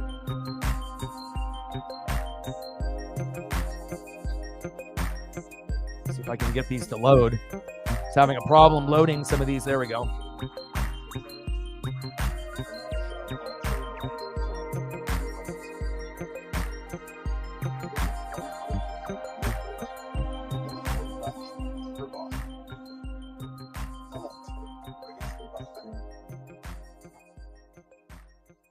Boise State knew this is its shot to get him on the back. That's the only really solid one so far, so I'll have to do some more deep diving if I can find some more there for you, Sarah. And if you got another player that you want to be able to see, let me know. Appreciate you, Jason. Jason with his very first dono to the channel, representing Bend, Oregon. Beaverton here. Let's go. Representing the state of Oregon, baby. 3-0 USC. Good job. Nice start for you. And like I said, I really do think that USC will be number 2 behind Ohio State this year, especially with the way that defense was improved. From being one of the worst in the country last year to looking phenomenal, in neutral ground against LSU. And obviously we know Moss is a stud at quarterback as well. They got a lot of studs on that team this year. 17-14, Boise State. Let's see if Oregon can get a field goal to tie, or if we can end up getting a lucky touchdown to take the lead here in halftime. But I don't want to get greedy. I'll take a tie game going into half. We don't have to have the lead. It would be nice, but we don't want to get too greedy here. Handoff. There we go. First down, Ducks. Jordan James. I see you. First down, Oregon.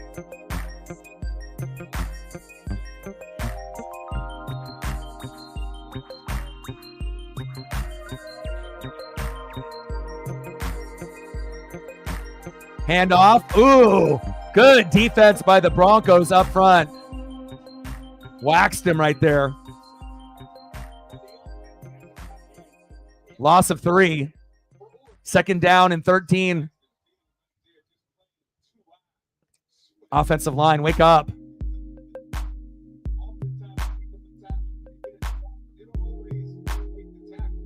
Come on, Oregon.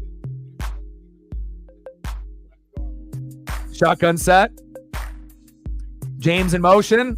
Handoff. Nope. Good defense. Even the cameraman got fooled. Gabriel had the RPO keeper.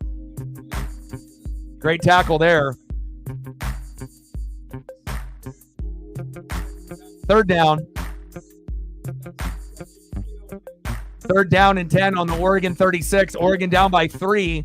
Less than 3:30 and counting before we get into halftime here. Gabriel. Ferguson is there. First down, Ducks. Let's go. Dylan Gabriel pass complete. Flag on the play. Complete first down.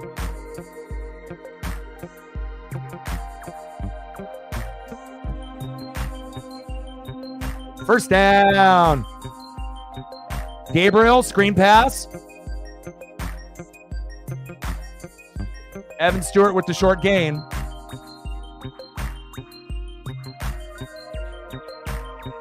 Cougs ahead. Nice. What about the Beavers? Did the Beavers win today? Second down and 6.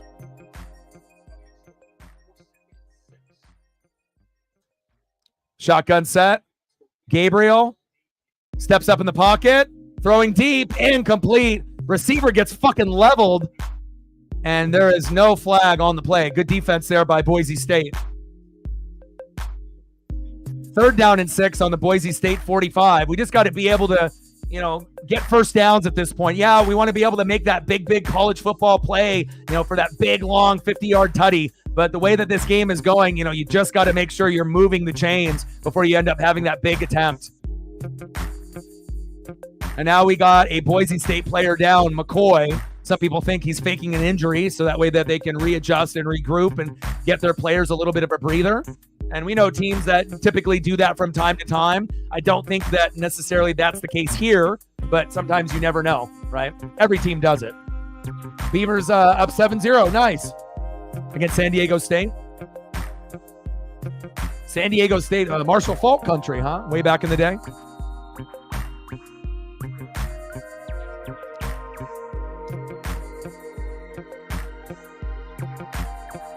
If Oregon wins, would they go down in the rankings? I would. If they're 7th right now, depending on the rest of the top 12, if they win or if they lose, and if a lot of the teams win, yeah, I would definitely slide them down. If they end up winning this game, let's say they win it, 31-28, I would move them down from like 7 to maybe like 10th or 12th. But I don't know if that'll happen. I mean, this is a better opponent than Idaho, so it is possible that they stay at 7 or go up a couple spots, but we just have to be able to see what the rest of the country does. But if a lot of the other teams win, then we could slide back a couple spots, but if a lot of the other top 12 teams lose, or the teams are, winning the games they're supposed to, we might stay the same or go up a spot or two. But I still don't think we're in the same category as Georgia, Ohio State, or Texas. If we played one of those three teams, we'd probably lose by 40 or more. I mean, the only saving grace we would have is our defense. But even with our defenses being as good as it is, we can't match up against Texas, Ohio State, or Georgia. That's for damn sure. But if we played a team like Michigan, we might be able to win a game like that. Maybe. I don't know. 4th down and 7 on the Boise State 46. Timeout is called.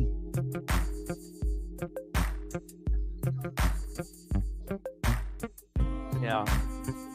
But as long as, everyone else is kind of winning when they're supposed to, they'll probably, I would assume, go up like one spot if they end up winning this game. Maybe go from 7 to 6. But it's not like they're going to go from 7 to 4, or anything like that. And we'll see. I definitely feel that we're more of a pretender than a contender. And you're not going to hear a lot of Duck fans be honest about that unless you're not biased, and I'm not. Like I said, I'll call a spade a spade. When we're really, really good, like we were last year, you're going to know it. But when we have a lot of fucking problems, with the running backs and the wide receivers and the offensive line and our OC and Stein, you got to call a spade a spade. We still have that electric big playability from time to time, but it's not going to be as consistent as it was with Troy Franklin and Bo Nix, Jackson Powers Johnson at center, with Bucky Irving. Like, we lost a lot, in the draft, just like the Huskies did. Why is Oregon playing like trash? Because we're not good. That's why. We're overrated. You're not going to hear another Duck fan say that either, but I'm being real. So, but at least I hope that, we can win as many games as possible. But I even told Matt at the beginning of the year, even before that, Idaho game was over, I thought we would probably be 8-4, 9-3 team. I don't think we're as bad as 7-5 because our defense is good. But if our defense was bad, I would say maybe 7-5. But since our defense is our saving grace, I definitely think we're going to lose 3 or 4 games this year. I don't think, undefeated, out of the question. 11-1, hell no. 10-2, a wet dream, but 8-4, 9-3 seems about right. Ohio State probably will go undefeated or maybe lose 1 game. USC should probably go 10-2, 11-1 if they don't have any injuries, especially with a well-improved defense, and their offense with Moss looks great. And then I don't know who's going to be third. I highly doubt even Oregon will be third. We'll probably be the 4th team in the Big Ten this year, maybe even 5th.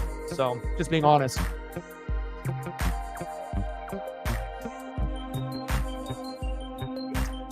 Defense, if the defense was bad, then we would be down like 30-0 right now. So again, we're not going to be able to, you got to think the defense is going to be on the field more than the offense. They're going to get tired. But if you're looking at personnel, our defense is our strong suit. Our offensive line is the biggest weakness. Ross James, punt. Oh, touchback.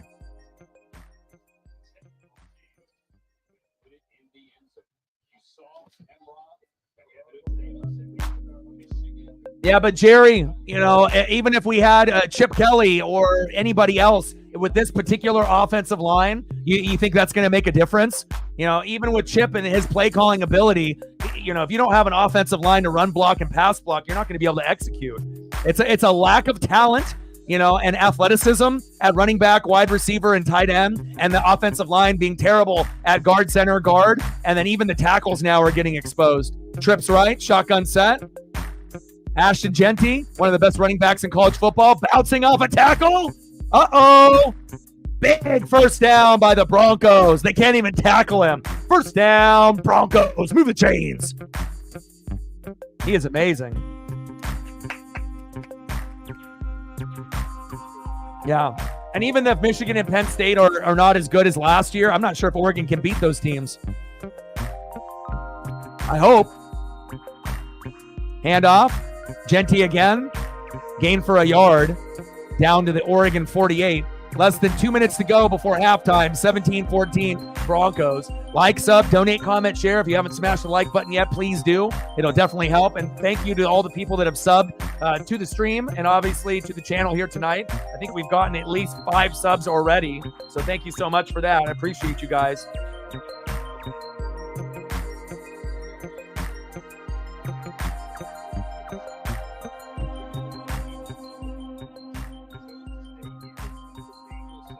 And we got another 6 more subs on top of the 5 subs that we had.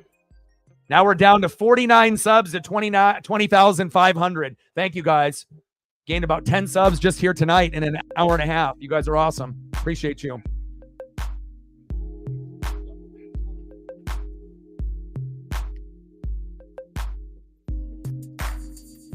I mean, Matt, what do you expect? Do you expect Oregon to be able to shut out Boise State and for us to be up 14-0? And obviously, it shows me that you don't know college football, because if you did, you would understand that Genty is one of the best running backs in the country. The guy already almost has double-digit touchdowns in the second game. Come on, my guy. Do your research. I don't want to make people in the chat dumber. You got to be able to know what you're talking about, my guy. And if you don't even realize that Boise State's running back is one of the best in the country, then obviously your words are a waste of space in the chat. Go do some research and watch some fucking film. 3rd down and 6 on the Oregon 45.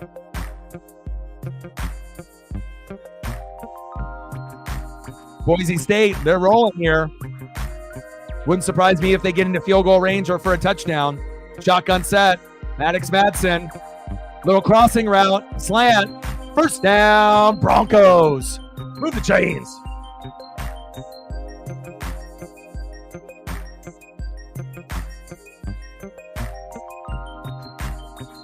I mean, the bottom line is Oregon is overranked. We shouldn't have been 3rd. We shouldn't have been 7th. We should have been ranked somewhere between 10th and 20th. Incomplete. Jabbar Muhammad, baby. And if we didn't have Jabbar Muhammad, we would be really in trouble at corner. The Husky transfer to Oregon, making a big play, but now he's limping. That's not good. Just our luck. One of our best players on defense. Hopefully he's okay. Nice play by Muhammad. Should have been a pick right there. Look at the inside position. And he's got the football and then gets poked away at the last minute there by the Boise State receiver. Shotgun set on 2nd down and 10. Maddox Madsen. Pressure coming. Little check down with the screen. Oh, good tackle. 3rd down and 2 on the Oregon 27 with less than 50 seconds to go. Clock stoppage at 46 seconds.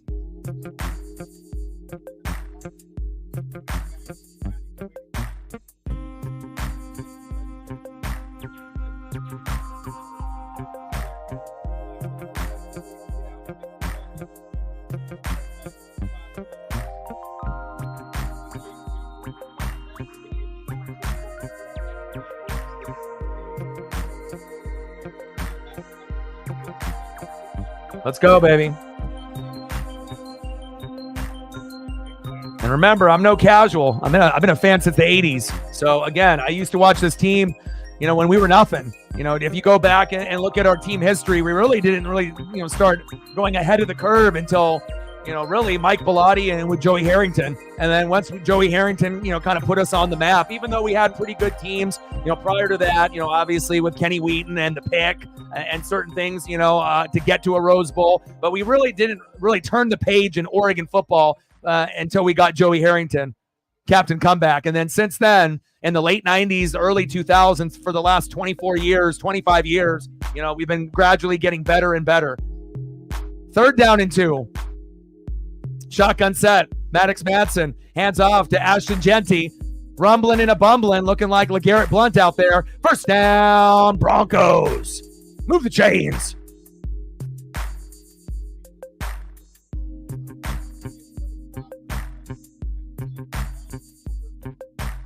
Again, if anyone actually watched football and understood that Genty is one of the best running backs in college football, then they would realize, this team isn't as bad as people think just because they're not ranked. You have to understand there's over 100 Division I teams. You only have 25 teams that are ranked. We had like a BCS system and a playoff system that only would reward 4 out of 100 plus. Now we're going to have a 12-team playoff. The NFL's got 32 teams, and then you end up having, over 10, 12 teams in the playoff. So just because you're not in the top 25 doesn't mean you're not a good team. 2nd down and 10 for the Broncos. Maddox Madsen, shotgun set. Going deep. First down, Broncos. Move the chains.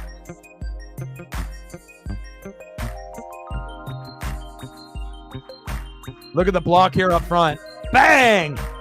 Genty. Not only can he run, but he can apparently block very well, picking up the blitz. Nice job. That's in. And there's a flag. PI there on Oregon.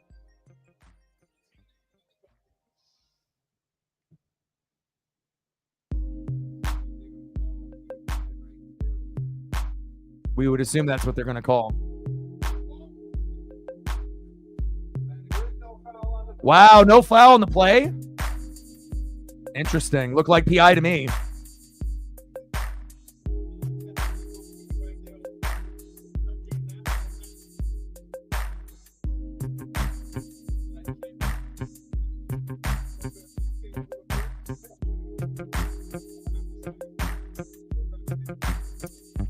Second down and goal.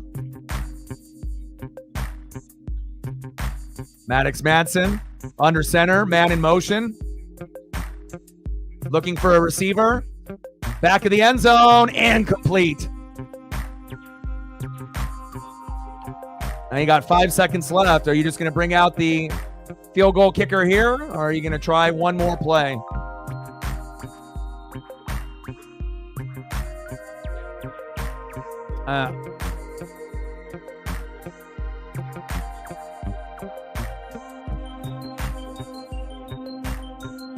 And Boise State making the right decision to go for the field goal attempt. Field goal is up. And it's good. 2014 Broncos with 2 seconds left here before halftime. And this is kind of how I thought the game was going to go, to be honest. I was hoping that we would be the team that would be up, but I kind of felt it would be within 7 points or less. And there would be a chance that we would be down because Genty is such a good running back that there would be a possibility that he might have 1 or 2 touchdowns at this point. And, we're still in a position to win. And obviously, again, Boise State, they're 1-0. They got one of the best running backs in the country. Anytime you end up scoring 3, 4, 5, 6 touchdowns in game number 1, you're setting the tone that, hey, I'm legit. I'm one of the best. And it definitely remains here in week number 2. And Boise State is 3-0 against Oregon. We've never beaten them before. So that's another stat that, we've tried to get close, but we've, fallen short 3 different times. So nice job by the Broncos coming in here to Autzen. Fantastic job by them.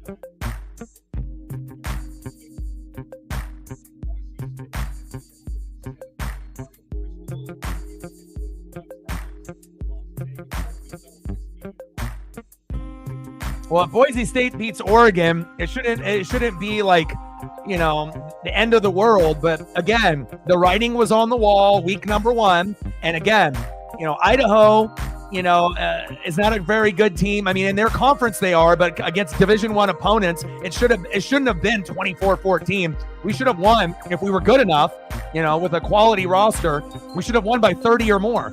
So for us now to go into week number 2 and we're at home down by 6 at half, we're going to lose 3, 4, 5 games this year, and again, it doesn't necessarily mean Dan Lanning needs to be fired. People love to overreact and whatnot, but it shows you the emphasis needs to be on the offensive line and getting better depth and better athletes, because again, we lost too much into the NFL last year and it shows. Gabriel with the kneel down, and now we're down by 6. And again, when you have expectations at number 3, things get overblown because then you're thinking, oh, we're going to go to the Natty and we're going to win it all. And then you realize that you're actually a team that's not going to the Natty and you're going to lose 3, 4, 5 games. And it does hurt a little bit. It stings. So just be lucky, Matt, that you've only been a Duck fan for 10 to 15 years instead of being someone like me that's been a fan for 30 plus. Imagine having to watch the Ducks and them only winning 1 game when you were a kid. A lot of people wouldn't be able to stomach that. So 10-0 USC. Nice. Spencer Danielson. Nice job. All right, let's go and do some photos here for the people that donated. What do we want to do for photos?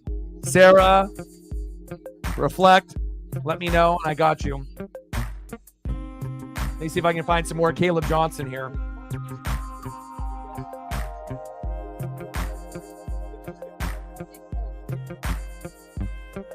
I'm not sure if I'll be able to find another good quality one, but I'm looking. I got another one. Good, entertaining first half.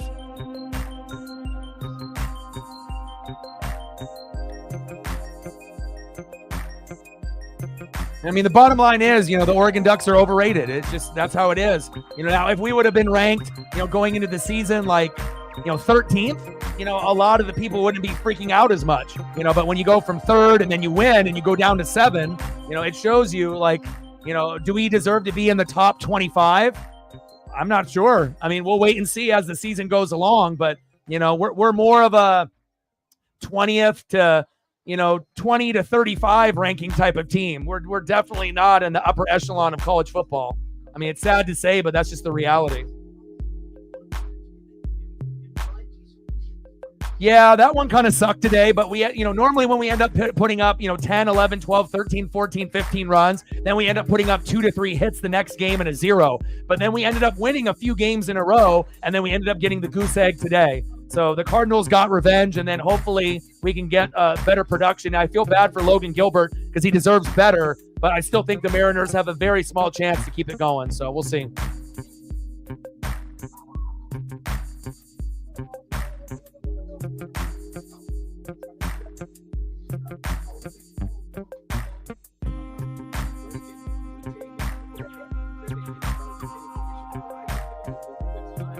$100%. False, 100%. There is a thing of being overrated, and you're looking at the Oregon Ducks, and they were 100% overrated. You can still be a good team and be in the top 25, but when you're number 3 in the country and you're not supposed to be number 3, and then you win and you go to number 7, when does that ever happen? Never, right? So you can be good or you can be, a bad team, but there's still going to be decent teams that are in the top 25, but a team that's 25th is not going to be on the same level as a team that's number 1 through 10. Come on, Matt. Get it together, brother. Just because our team isn't going to be good this year, you can't lose all hope for everything.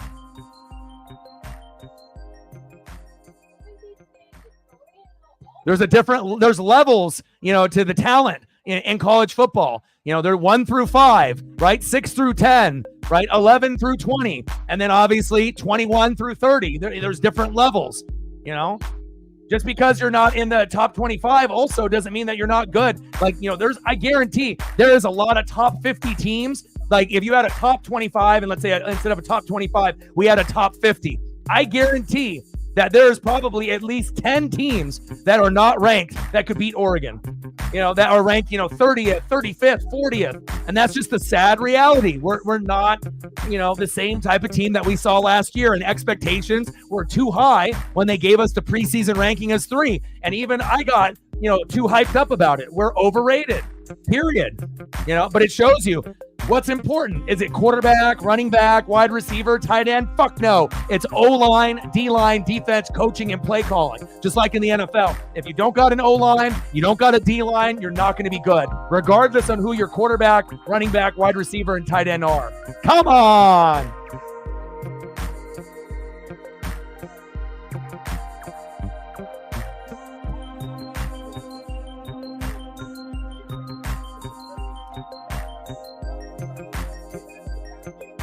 Absolutely not.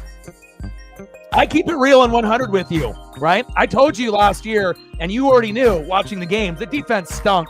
The defense was terrible as far as a popular team. And it was kind of, shitty that Caleb had to have a bad defense on his last year, right? But then when you ended up watching that LSU game, instantly within the first quarter, the drastic change on the talent and the scheme, you could tell. They went from being one of the worst in all of college football to looking like they have a top 25 defense this year. So again, I call it how I see it. I call a spade, and I don't think USC is overrated. If anything, they might be underrated. At the end of the day, if they can stay healthy, I truly believe that they will be right there with Ohio State, for the Big Ten title. And obviously people will be assuming that Ohio State will win it, and there's a good chance they'll go undefeated, or maybe lose one game. But it's not like Oregon is going to beat Ohio State. That's not going to happen. Not based on what we've seen in these first 2 games up to this point. Georgia, Ohio State, and Texas are the cream of the crop. But after those 3 teams, we'll see if USC can gradually get up there higher and higher. And then pretty soon, we're going to see USC climb those rankings as well. I mean, they're 13th right now. And again, they keep winning. We might see USC climb all the way up to like number 4, number 5, number 6. That wouldn't surprise me one bit.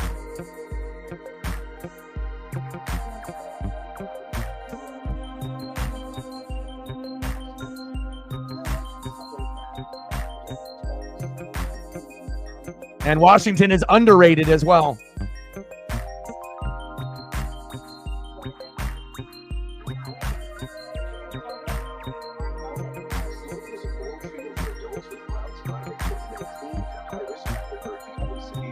Every week they change. Every week. So based on wins and losses, things change, every single week. So teams are going to move up, teams are going to go down, or they may stay in the same spot depending on what happens around them in the rankings. And if anything, USC has got a chance to be the number 2 team in the Big Ten. They look better than Michigan. They look better than Oregon. They look better than Penn State. And obviously going into the year, we thought Ohio State won, maybe Oregon too, maybe if they played well, but apparently we're not, on that level. And then people were thinking, Michigan, Penn State, but not a lot of people were talking about USC. I think a lot of people thought USC would be maybe 5th. It would be like Ohio State, Oregon, Michigan, Penn State, USC. But now what we have seen in the first 2 weeks, it looks like USC might end up being the second best. And the Huskies, instead of being in the middle, they might end up being up there as well. So I'm definitely excited to be able to see these Pac-12 schools. Unfortunately, we're not going to be able to do it here in year number 1 in the Big Ten, but hopefully the Trojans and the Huskies can hold it down until we get better. So, again, it's not like I feel good, saying that our team is weak and we have holes and we're not, as good as we have been in previous years, but that is just the harsh reality, with recruiting. And it shows you if your offensive line is not good, it doesn't matter who you have at quarterback, running back, wide receiver, or tight end. Facts.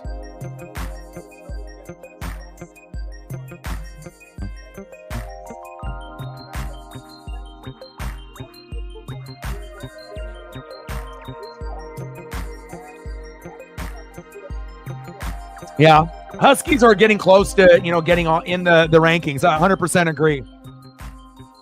And as we get more into the meat of the schedule in the Big Ten, we're going to really separate the contenders, right, and the pretenders.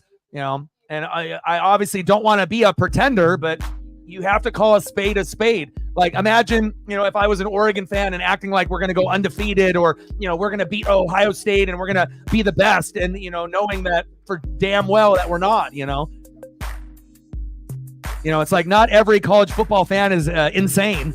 Not every college football fan is biased. Now, there is definitely a lot that are biased in the NFL and college football rankings, and whatnot. But, it is what it is. This is a good learning tool to understand how good Jackson Powers Johnson was and what he meant to this team. And again, Bo Nix, looks like he's going to excel at the next level. And as good as Dylan Gabriel has shown flashes, he's no Bo Nix.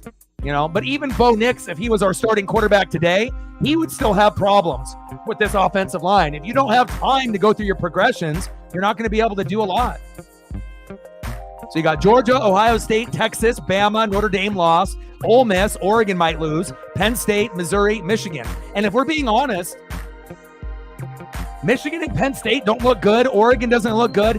This might be the year that the Big Ten is overrated. I know when we were going into the season, people thought, adding these teams from the Pac-12 to the Big Ten is the number 1 conference, compared to the SEC. But the harsh reality is, as we're starting to see a lot of these players move to the NFL from the last draft, the Big Ten might be the most overrated conference.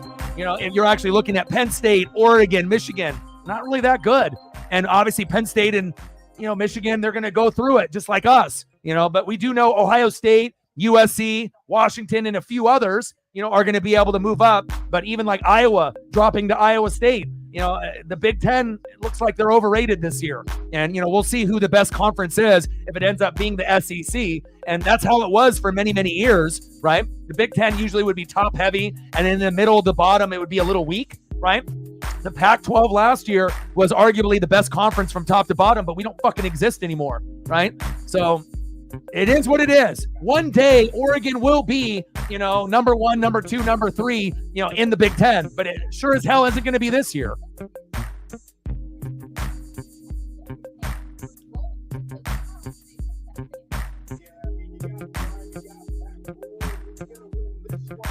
Yeah, but also, too, if you go and look at the quality of the players in the draft that ended up leaving the Big Ten teams and the people that had those players in the Pac-12, we ended up losing a lot of talent. Not just a little bit of talent, but a lot. Like, look at Oregon and Washington's roster compared to last year.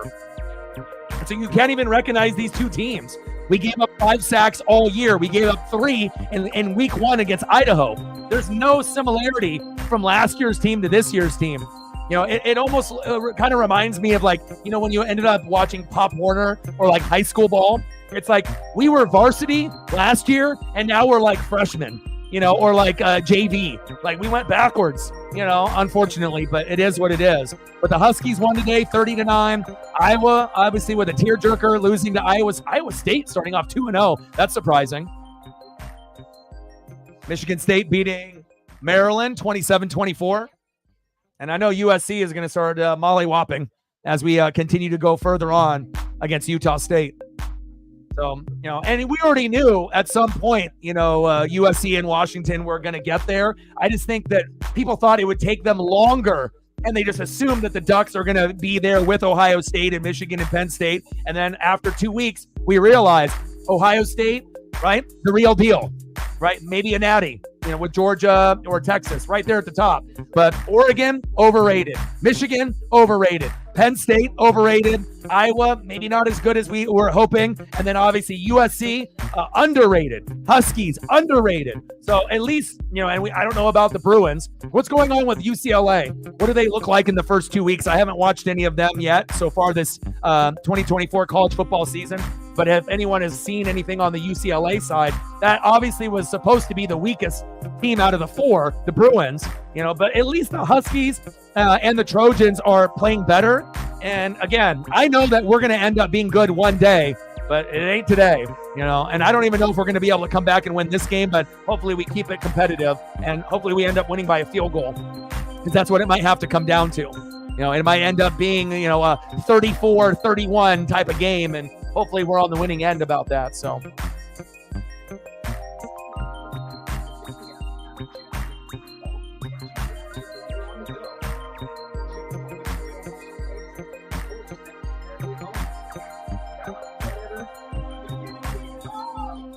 I'm going through some of the scores here from today.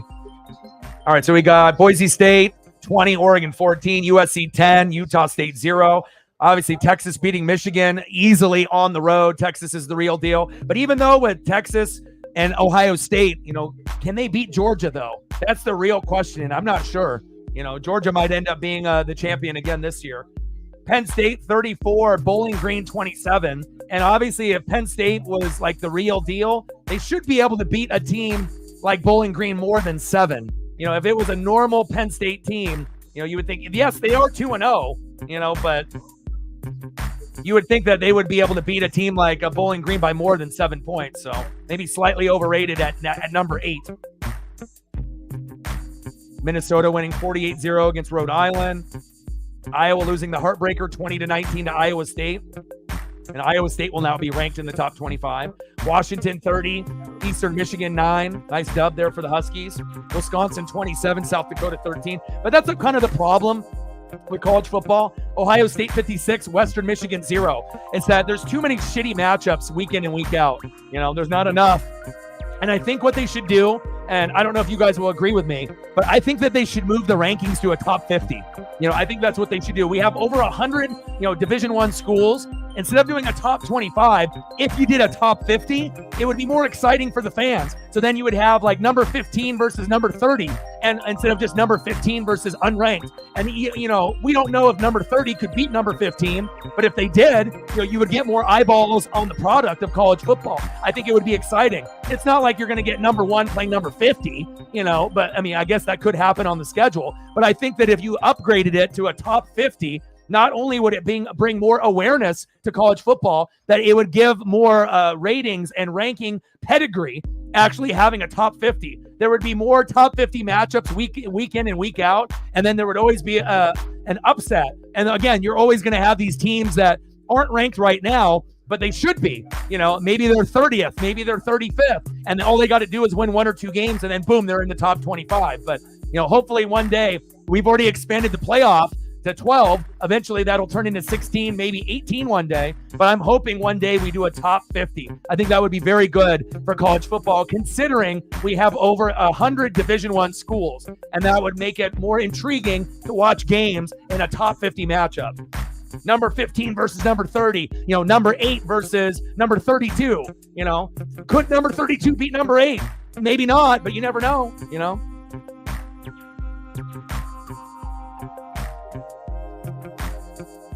I'm just saying that, you know, when you watch college football, you know, with that many schools, you know, week in and week out, unless you're watching your favorite team, how many good matchups do we have week in and week out in college football? You know, like we had Texas and Michigan this morning, you know what I mean? But like we usually only have like 1 or 2 high profile games a week. And then if you have your favorite team, regardless if they're ranked or not, you're going to watch them. But I mean, it's not, you know what I mean? There's a lot of like blowout matchups that aren't even close, you know? And I think if you ended up doing a top 50 ranking, it would help the game overall, but we'll see. Yeah, I remember.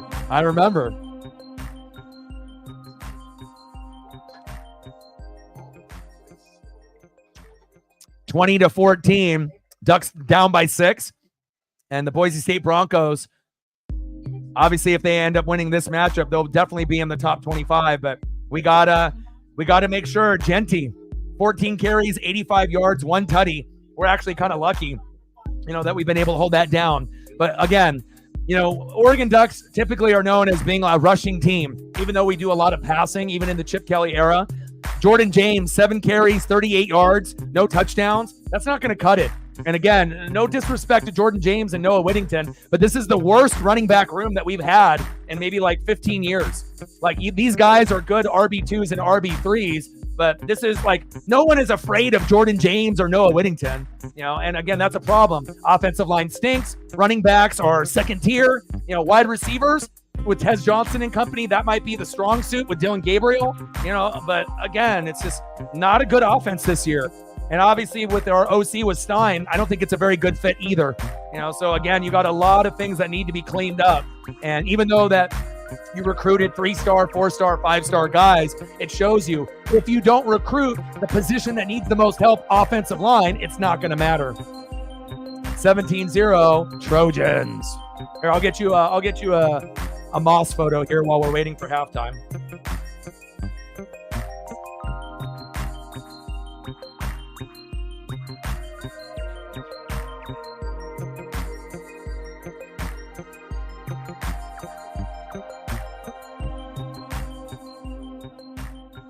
If I can find one.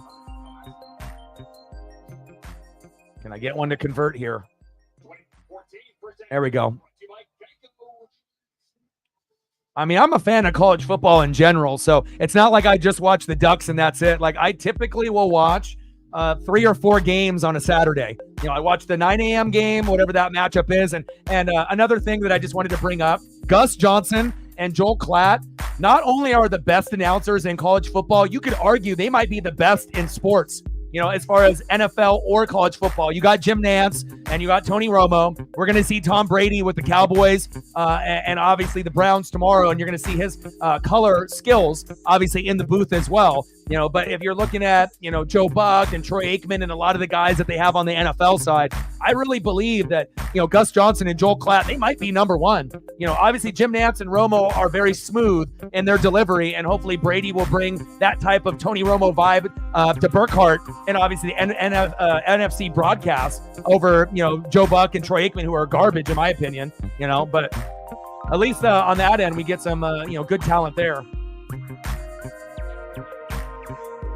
This guy's a stud. But you already knew he was a stud when he had 6 touchdown passes in the bowl game, in the Holiday Bowl. I see you, Miller Moss. To go from Caleb to Miller, pretty impressive. All right, here we go. Second half here about to start. Like, sub, donate, comment, share. Help your boy out. MSU in the building. What's good? Harbaugh did leave them in disarray with sanctions. Yes, he did. And Chip Kelly ended up leaving to the NFL for the same reason, because if he would have stayed, we would have gotten like a 5-year ban based on what happened. We're 3 likes away from 40. Let's go, baby. And we've gained like 10 subs in this broadcast. 49 subs from 20,500. Let's go. I love Gus Johnson and Joel Klatt. They're my favorite, man. And they're actually like good, friends, but it's like you can tell they vibe really, really well. And normally you're not going to see announcers dap each other up before, the beginning of the broadcast. Like, these guys have a great connection. Joel is incredibly intelligent, and Gus has got the best voice in football, in my opinion. He's my idol. He's the one that I look up to and mirror to. Oh, screen goes black. Hits the turf. Incomplete. Maddox Madsen got fucking drilled. Uh-oh. Peacock. Get your cameras together here, Peacock. They're having network technical difficulties.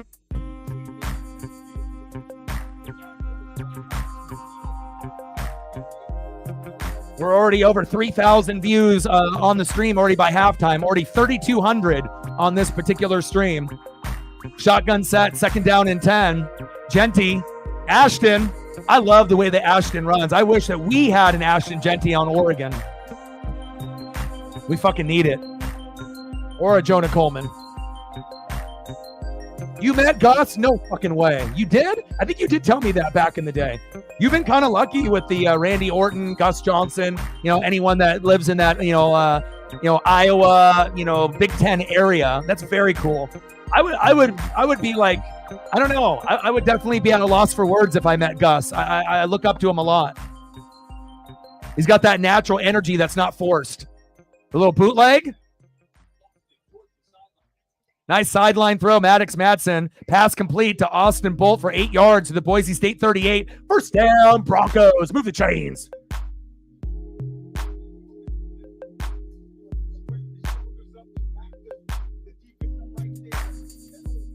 Shout out to all the people watching in the room globally, as well as in the United States. Love you guys and appreciate you.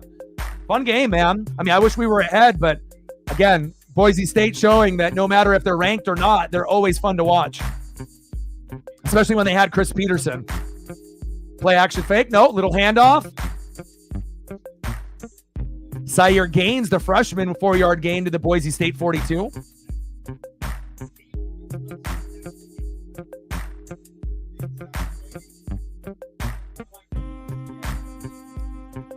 Man, we need a big play. Sack lunch, fumble, pick, fumble for a touchdown, pick for a touchdown. And our defense is good, but we need to be able to take our defense to the next level to be able to force points. 2nd down and 5. Handoff. Gaines getting another carry for 3 yards to the Boise State 45, giving Genty a breather.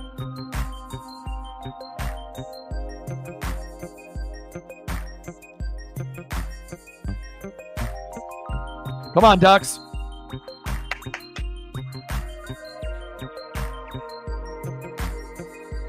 And the crowd is definitely going to need to help them out. And we got one of the better home field advantages with the crowd there in Autzen. One of the top 5 loudest in the country. Let's go, Ducks. 3rd down and 3. Big play. Shotgun set. Maddox Madsen, pressure up the middle. And complete. No flags, baby. There we go.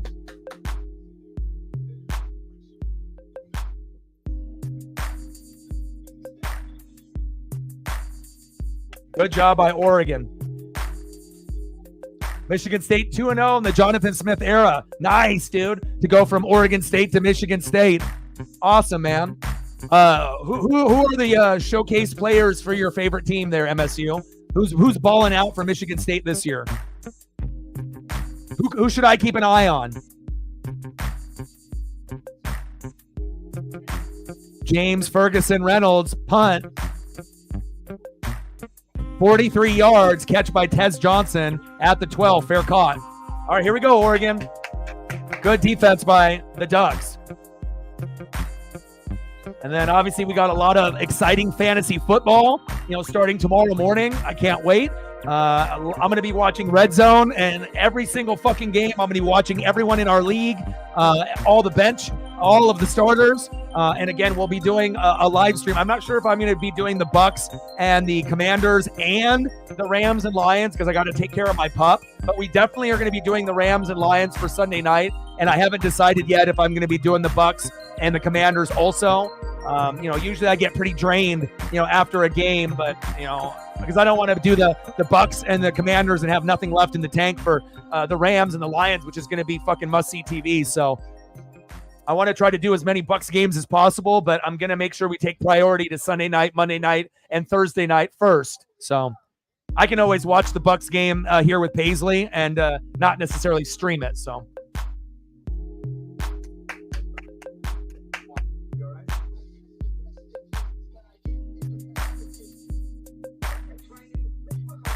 Aiden Childs, Nick Marsh, Nate Carter, K-Ron Lynch Adams, and Jack Velling. Okay, awesome. And keep me posted for all you guys that are in the room that watch college football for your favorite teams. Type them in the chat. Let me know who I need to be looking out for. Other than the obvious, and like if they've made big plays like Genty or Coleman, obviously, or Will Rogers, like others. You got anybody else that I need to keep an eye on? Reflect on the Huskies that maybe hasn't been, maybe nationally spoken of just yet, but if you're watching the games that you would know about, keep me posted with that. Same thing also with Sarah in Iowa and the rest of the people in the room. Keep me updated. I like to be able to learn, as much as I can, especially as we're going into this particular season and then obviously into the NFL draft, because the more college football that right, the smarter you are going into the draft and as well as the NFL regular season. Like, I feel like if you end up watching a lot of college football, your knowledge is going to be so much better than if you just watch the NFL only. You gain so much more, background on players, knowing who's going to be good before the rest. Jeremiah Smith, 2 tutties.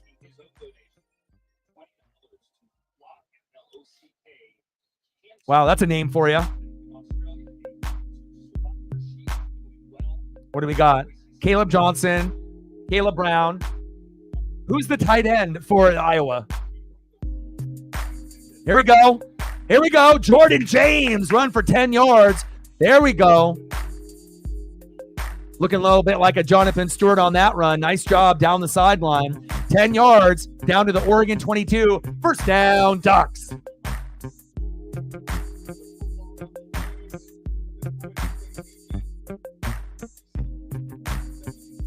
Let's get a tutty here. Gabriel, run it, baby, run. There we go. Ooh, that's a targeting. Targeting. Where's the targeting call? Come on. Boo.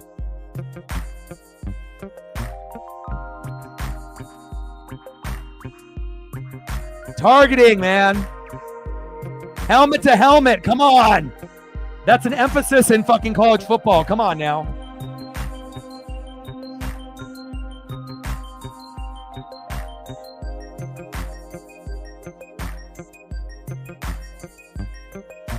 Now they're going to stop the game. I mean, like I said, we want to make sure all the quarterbacks are protected. Same thing, goes for Boise State. If we did that to them, I would want to make sure that we got a targeting call on us. We want to make sure. And I don't think that was malicious, and he was sliding. But anytime you get helmet to helmet, you got to protect the players.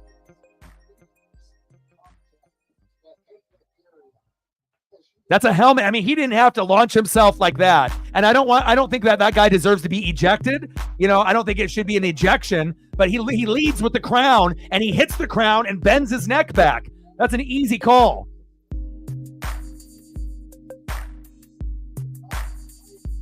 Glancing blow? What are you talking about? What, you want our guy to just fucking be dead on the field? Jesus Christ.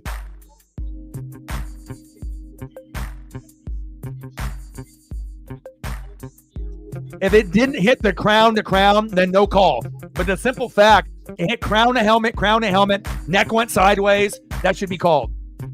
And that would be a fair statement for anyone playing. It wasn't malicious. He doesn't deserve to be ejected, but you lead with the crown.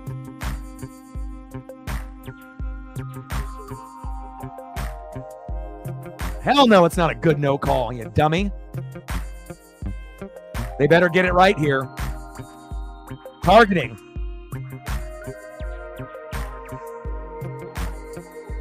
Damn right. 15-yard penalty. Bye-bye, ejected.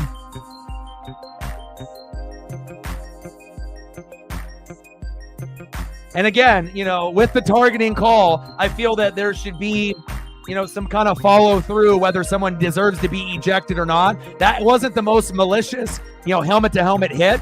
So for me, I say get the penalty, but no ejection on that one. You know, but if it was a little bit more aggressive, then I said, hell yeah, he deserves to be ejected. But to me, I think the penalty should have happened, but no ejection. But again, that's the way that it goes. Shotgun set, 1st down and 10 for Oregon. Come on, Ducks. Hand off. There we go. 1st down, Ducks. Jordan James, baby. But we got a flag on the play. Holding. Marcus Harper the second. God damn it. Clean that shit up. Fucking A, Marcus. And that one's coming back. I'll keep my eye. I'm definitely keeping my eye out. And I appreciate it. Anyone that's in the chat, regulars or not, yeah, type in the chat your favorite college football team players that I should be keeping an eye out for. I do a lot of research and a lot of reading and film study. I'm a madman during football season. Shotgun set, 1st down and 20. Hand off. And bouncing it to the outside. 10-yard gain to the Oregon 39 for Jordan James.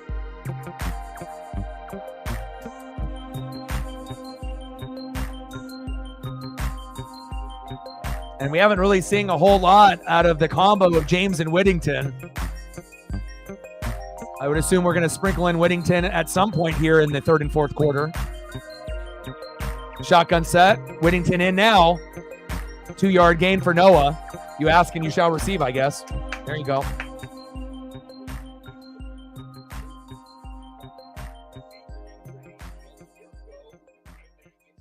Nice. I can't wait to watch them.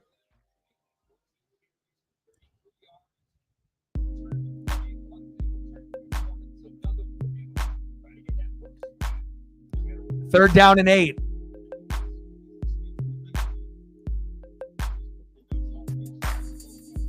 Come on, Ducks. Come on, baby. Shotgun set. Gabriel. Nice pass. Go. Trayshawn Holden. Go. Go. Go. The 10, the 5. Touchdown. Ducks.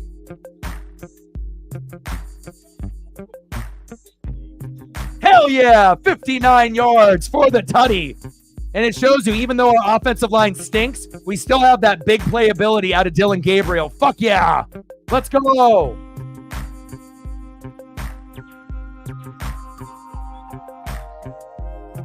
Look at that little slant route. Look at the yak yards from Trayshawn Holden. That's what I'm fucking talking about. That's duck football right there, baby. Let's go.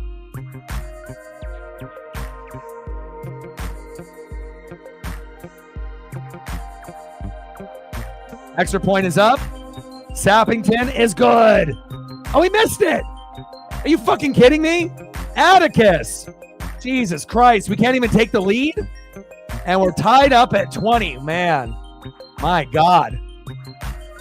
But at least we got the touchdown off that quick slant. And obviously Boise State out of position, and you get to see that speed for Trayshawn Holden. How the fuck do you end up missing the extra point? Come on, Atticus. Motherfuck. And it'll probably end up biting us in the ass at the end of the game by missing that fucking extra point.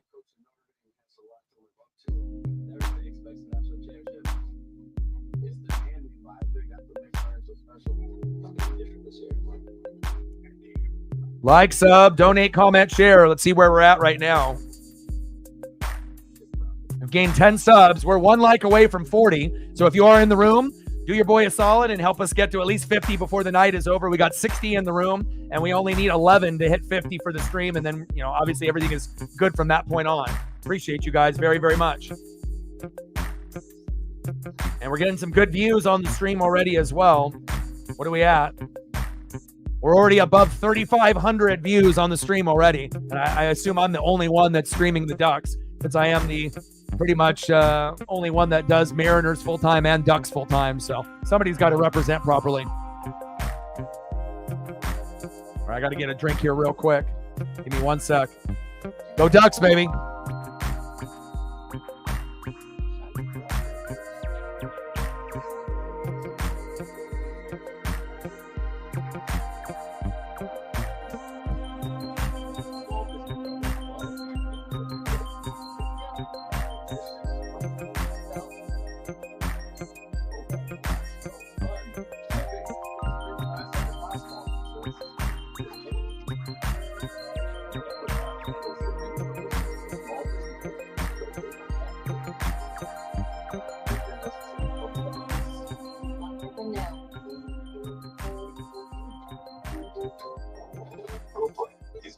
Advancing with game-changing formulas that promote mental sharpness and help extend lives. See what nutrition can do. All right, I'm back. Can't believe that Atticus Sappington missed that fucking extra point. Are you kidding me? Crazy. Quentin Cooley.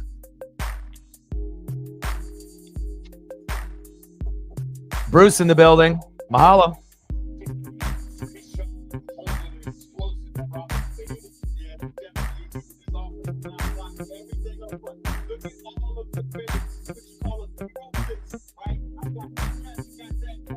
Let's go, baby.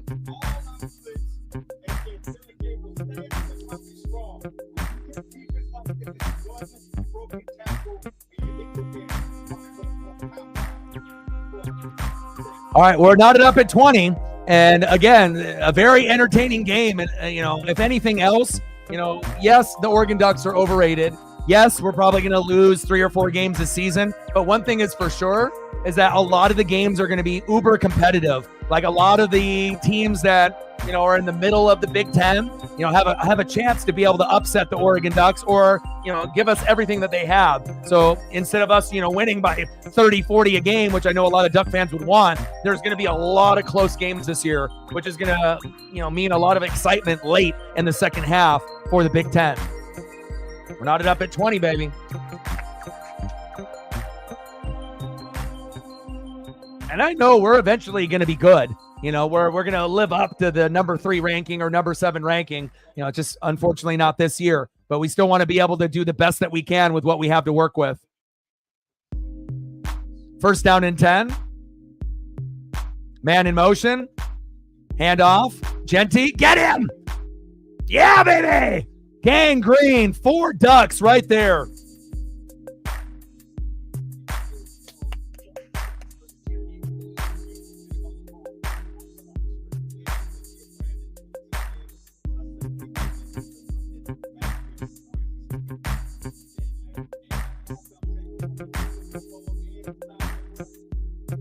Come on, Ducks. Second down and 12 for Maddox Manson. Shotgun set. Man in motion. Screen pass picked.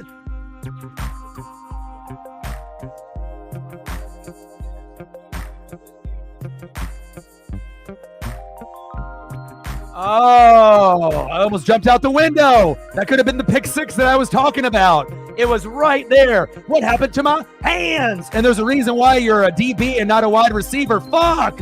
Screen pass was there. That could have been the Uncle Mo that we needed right there.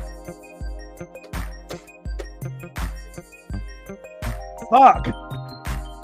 Good defense, but what could have been? We're not going to have opportunities like that only once or twice a game.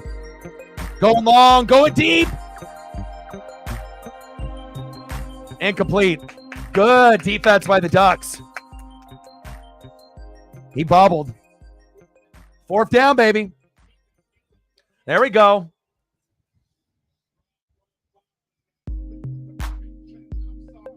It was a good catch, but there was a bobble. On that last replay, it looked like he actually got it, and he got his foot down. They should replay that.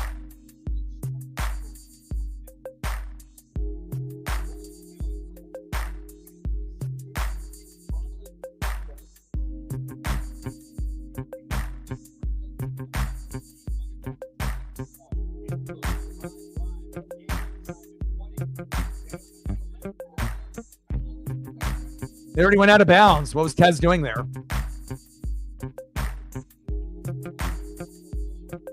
$72 to go. Man, missed that pick 6 opportunity. And even though that was bobbled and whatnot, on that last replay, it looked like, he had 1 foot in the air and 1 foot down. And then after the bobble, it looked like it actually was a catch, but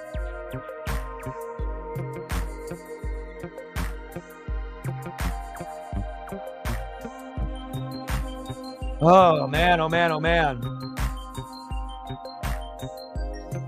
It's definitely going to be a long season. But again, there's going to be a lot of exciting games. We just got to take that number 7 away from Oregon and then just focus on football.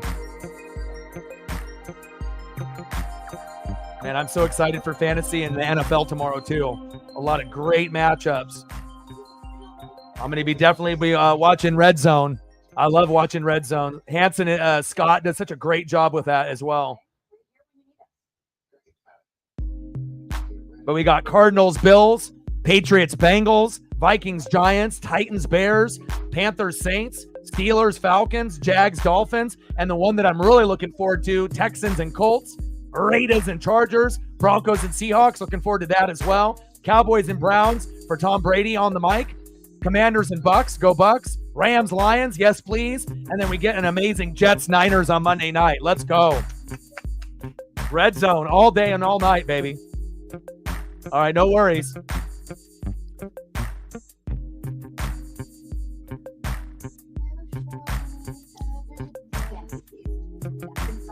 Ooh, Freeney getting his Hall of Fame ring. Nice. And I'm really intrigued about that Colts-Texans matchup. I feel like, based on big playability, that might be, I'm not really sure how many reaction videos that I'm going to be able to, go through. But if AR and CJ don't get hurt and they end up playing the full game and they go back and forth, I could see a really, really exciting matchup tomorrow between both of those teams. And it could really go either way.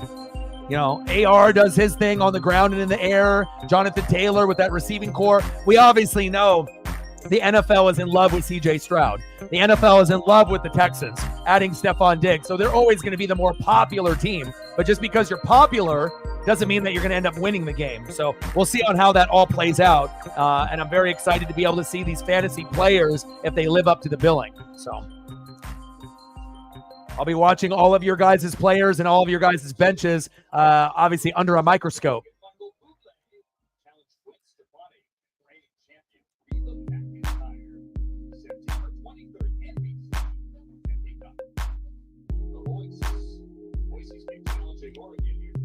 (2020) James Ferguson Reynolds.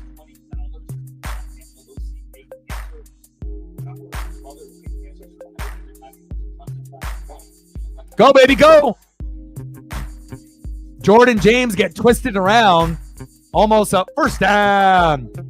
And it is a first down. 10-yard gain to the 14 for a first down for the Oregon Ducks. Move the chains.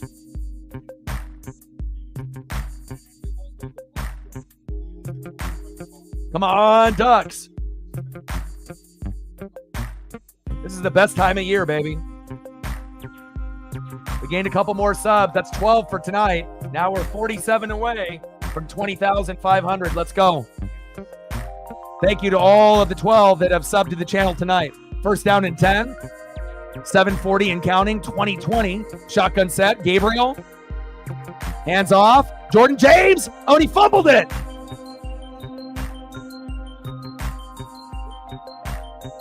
Flag on the play. Probably for a hold. Holding. Iapani. Come on, Iapani. Fuck.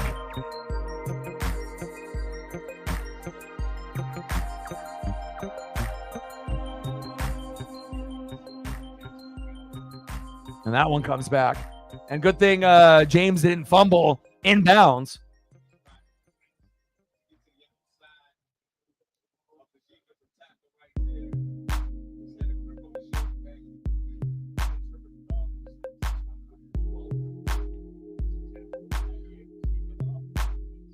First down and 17, shotgun set.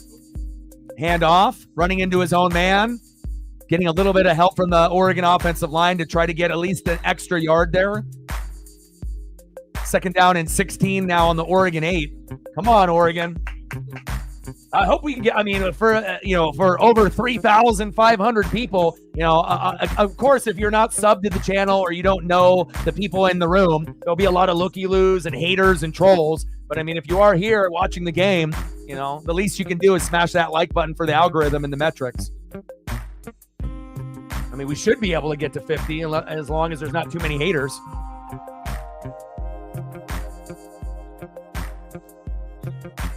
Handoff.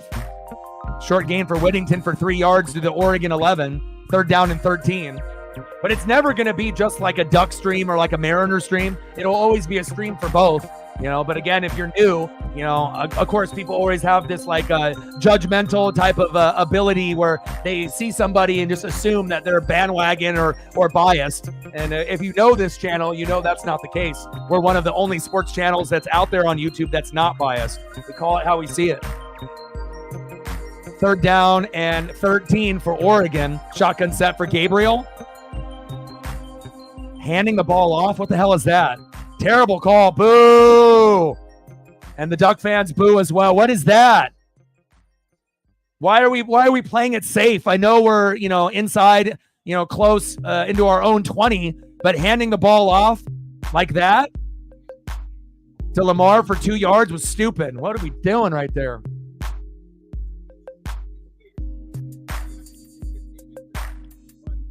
Zay in the building. What's good?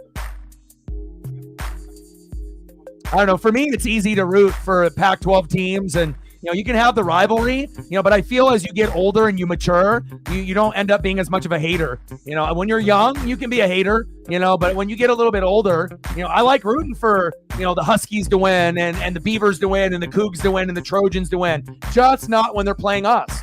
When they're playing other teams, I root for them to have success, but I guess that's the difference between the maturity. Oh, he's got the gloves on. Go Ducks, just like your boy.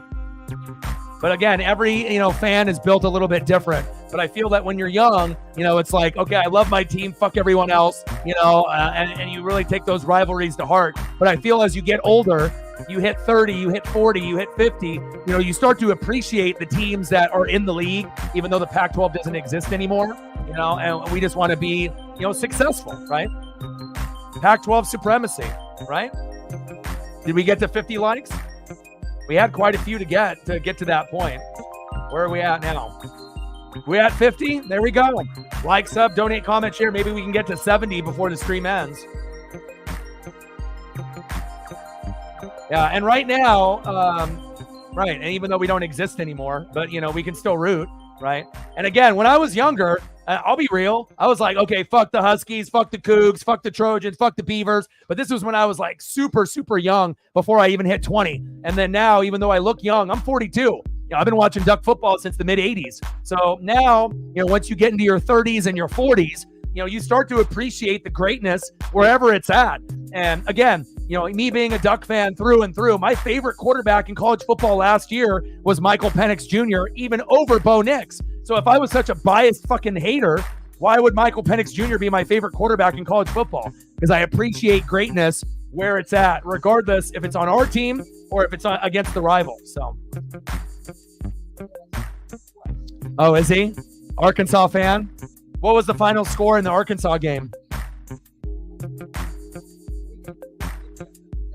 Especially when you have couples, boyfriend, girlfriend, or husband, wife. Sometimes you represent the same teams. Sometimes you have an alma mater where you ended up going to school at one school and maybe the wife or husband went to another. Or you just might have likes, for different schools for whatever reason. So we got 5:05 left here in the third quarter, 2020 Boise State and Oregon. And hopefully the Oregon Ducks can find a way to squeak this out. But you're not going to see Oregon blow out too many teams this year. We just have to pray that we can end up winning by 3 before the game is up. Let's go, baby. Oh, there's a lot of new watchers, man. A lot of new watchers. We're getting the sub count up. And again, we're already at like 4,000 views on the stream. We've gained like 13 subs since we started the game, so that's good. Let's go, baby. Go Ducks. But I respect Boise State. They've been playing some great football, and Genty is one of the most exciting running backs in college football, not just on Boise State alone. Handoff. Ashton Genty, short gain. No gain to the Boise State 18. Or, 38. Duck alum, nice. Yeah, I've been a Duck fan since the 80s. I usually go to 1 or 2 games a year. And again, I feel like there's not a lot of people that represent the Mariners or the Ducks here in the Pacific Northwest. I live in Oregon as well, so great to have you, Nicole. Mississippi, Tacoma native, nice. Now, I've been a Mariner fan since the 80s as well. Met Ken Griffey Jr. when I was 7 in first grade, and it changed my life forever. So I'm not sure if you're a Mariner fan also, but we do Mariner streams on the regular here too. Full-time for the Mariners, full-time for the Ducks, as well as the NFL, the Kraken for hockey. I mean, I pretty much do a little bit of everything. NASCAR, WWE, I mean, you name it, we do it. Maddox Madsen, pass incomplete.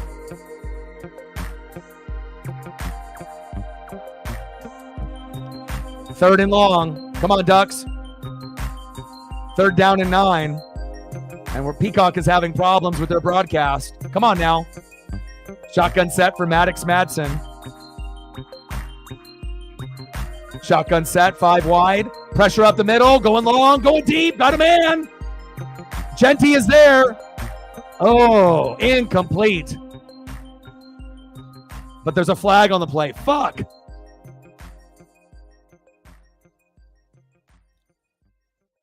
I used to have a Facebook for the channel for Northwest Sports Fanatics, but now it's just Twitter/X, and as well as Instagram, and then just the YouTube channel here, Sean.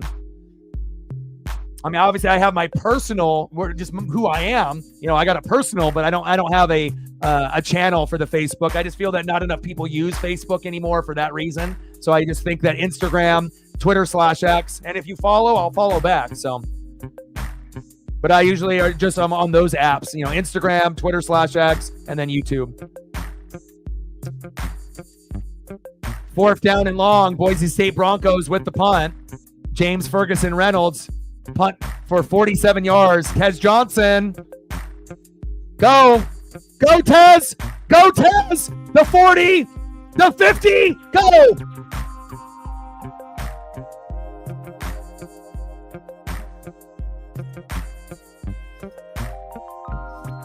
$85 yards. Tez Johnson to the house. Fuck yeah. Hey, our offensive line might stink, but guess what? The Oregon Ducks still got some playmakers on offense, baby. Let's go.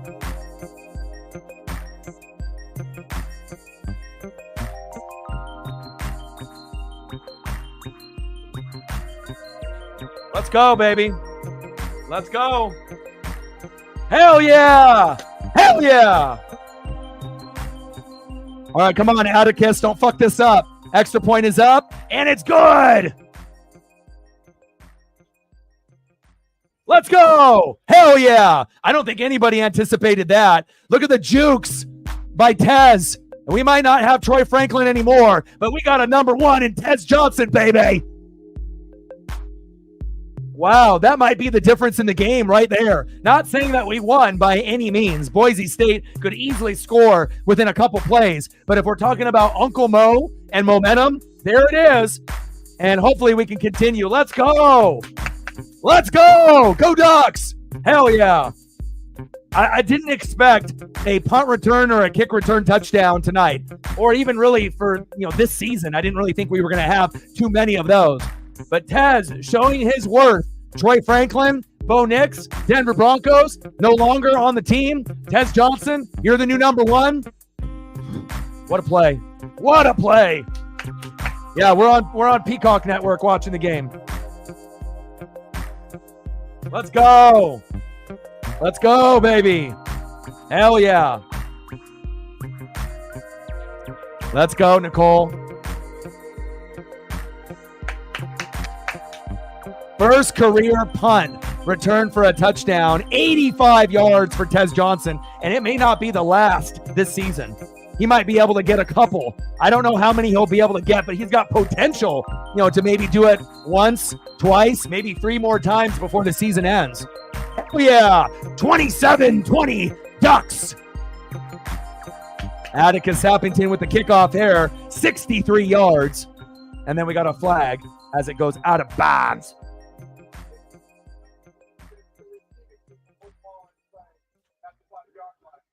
I mean, for the game, being really rough for a lot of Duck fans, that was the shot in the arm that we fucking needed to get, juiced up into the game. And like I said, it's nowhere near being over. But based on how the game was going up to that point, that's really the shot in the arm that we needed. Go Ducks.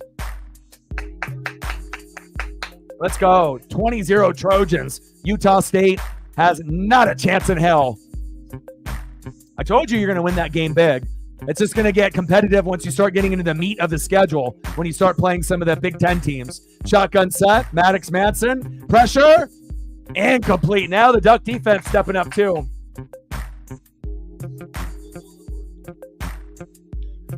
Yeah, but also it's a little quiet because the offensive line and the offense has been, very shaky. It's hard to be able to get into a game when you're getting kind of punched in the mouth consistently and you're going against one of the best running backs in the country in Ashton Jeanty. I mean, anytime you put up 3, 4, 5, 6 touchdowns in game number 1 and then you have to play the Ducks game number 2, it definitely strikes a little fear, into the fan base. Shotgun set, 2nd down and 10. Handoff. Gains.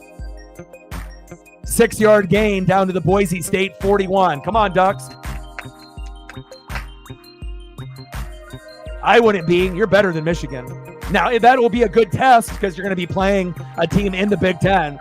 But based on what I've seen out of USC so far, you should be able to beat Michigan this year. You should be the number 2 team in the Big Ten behind Ohio State. I mean, if I was a real hater, I would never say that, but that's what I really, truly believe. Moss and company got something brewing special there in Trojan country. All right, here we go. 3rd down and 5. Shotgun set, handoff.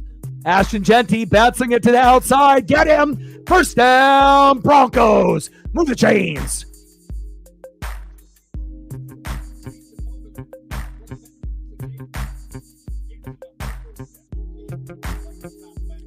Yeah, I bring the energy every stream that I do. That's just who I am, man. I might be 42, but I got the energy of a college kid. I'm always going to be high energy, high up tempo. 1st down and 10. Uh-oh. Madsen going deep. Got a man. Oh, just overthrown. Incomplete.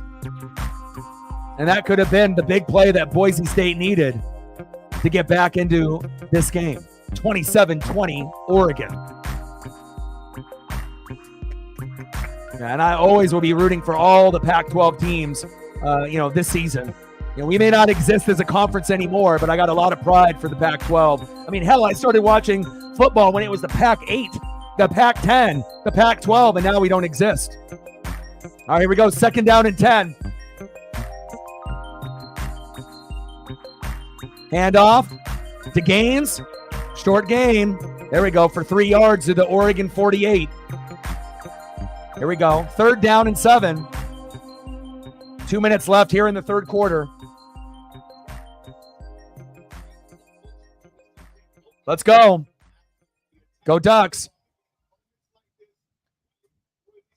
First half, 12 for 21 for Maddox Madsen. Oregon Duck defense stepping it up. Only 1 for 9 for Madsen here in the second half. Let's go. Our strong suit coming up big here. 3rd down and 7. Blitz coming. Madsen throws. Wide open. First down, Broncos. Latrell Caples.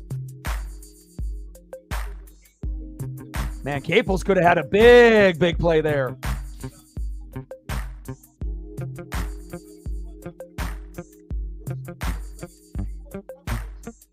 I mean, Rich Brooks, going back before Mike Bellotti. Nice hit. I mean, naming guys like, Tony Graziani and, Kenny Wheaton and, going back even before, some of the other bigger names, with the Joey Harrington era, and then moving beyond that. The Achilles Smith era, and, you're going through all the different eras, from back in the day. But that's when when you got a real OG that's been watching since like the 80s. 2nd down and 10, 27-20, Oregon. Less than a minute to play here in the third quarter. Man in motion. Maddox Madsen. Shotgun set. Pass incomplete. Nico Reed with the coverage. Nice job, Nico. Let's go, baby. 103 in the room. Shout out. Whether you're rooting for Boise State, you're rooting for Oregon, or you just love college football. Salute. Appreciate everyone being here. Let's go. And we've gained like 10 to 15 subs tonight. Thank you to those that have subbed to the channel as well. Blitz around the corner. Madsen. First down, Broncos.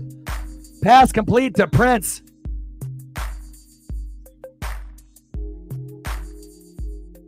Down to the Oregon 26 for a first down. And they're going to take a look to see if he actually caught it or not. I thought he did.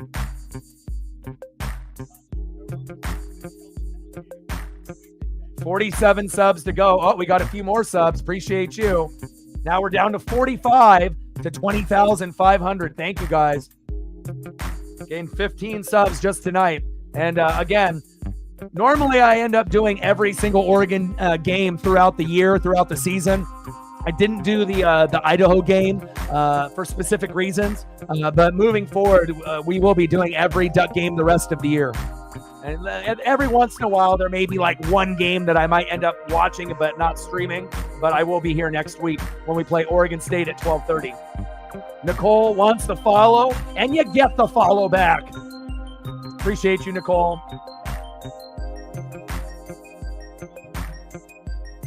Now it's pack 2, yeah.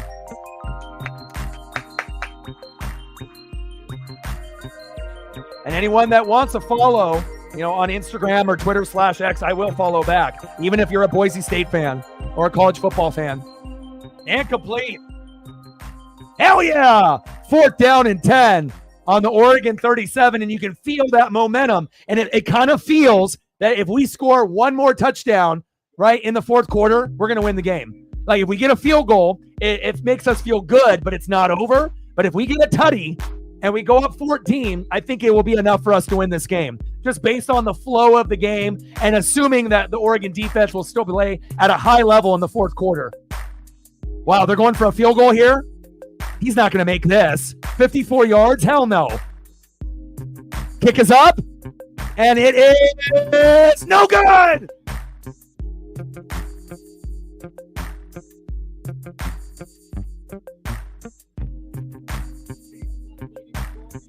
Hell yeah. That was huge, and that was a big part of it. 27-23. You still feel like you can, win the game, but with a missed field goal like that, and then Oregon with the momentum, we should now be able to pull away. Nice job. Not over yet by any means, but you can kind of feel the momentum shifting into the Oregon Duck favor here at Autzen Stadium. Let's go. I went to the Oregon-Colorado game when Colorado and Dion were talking shit, and then we silenced them, obviously, last year.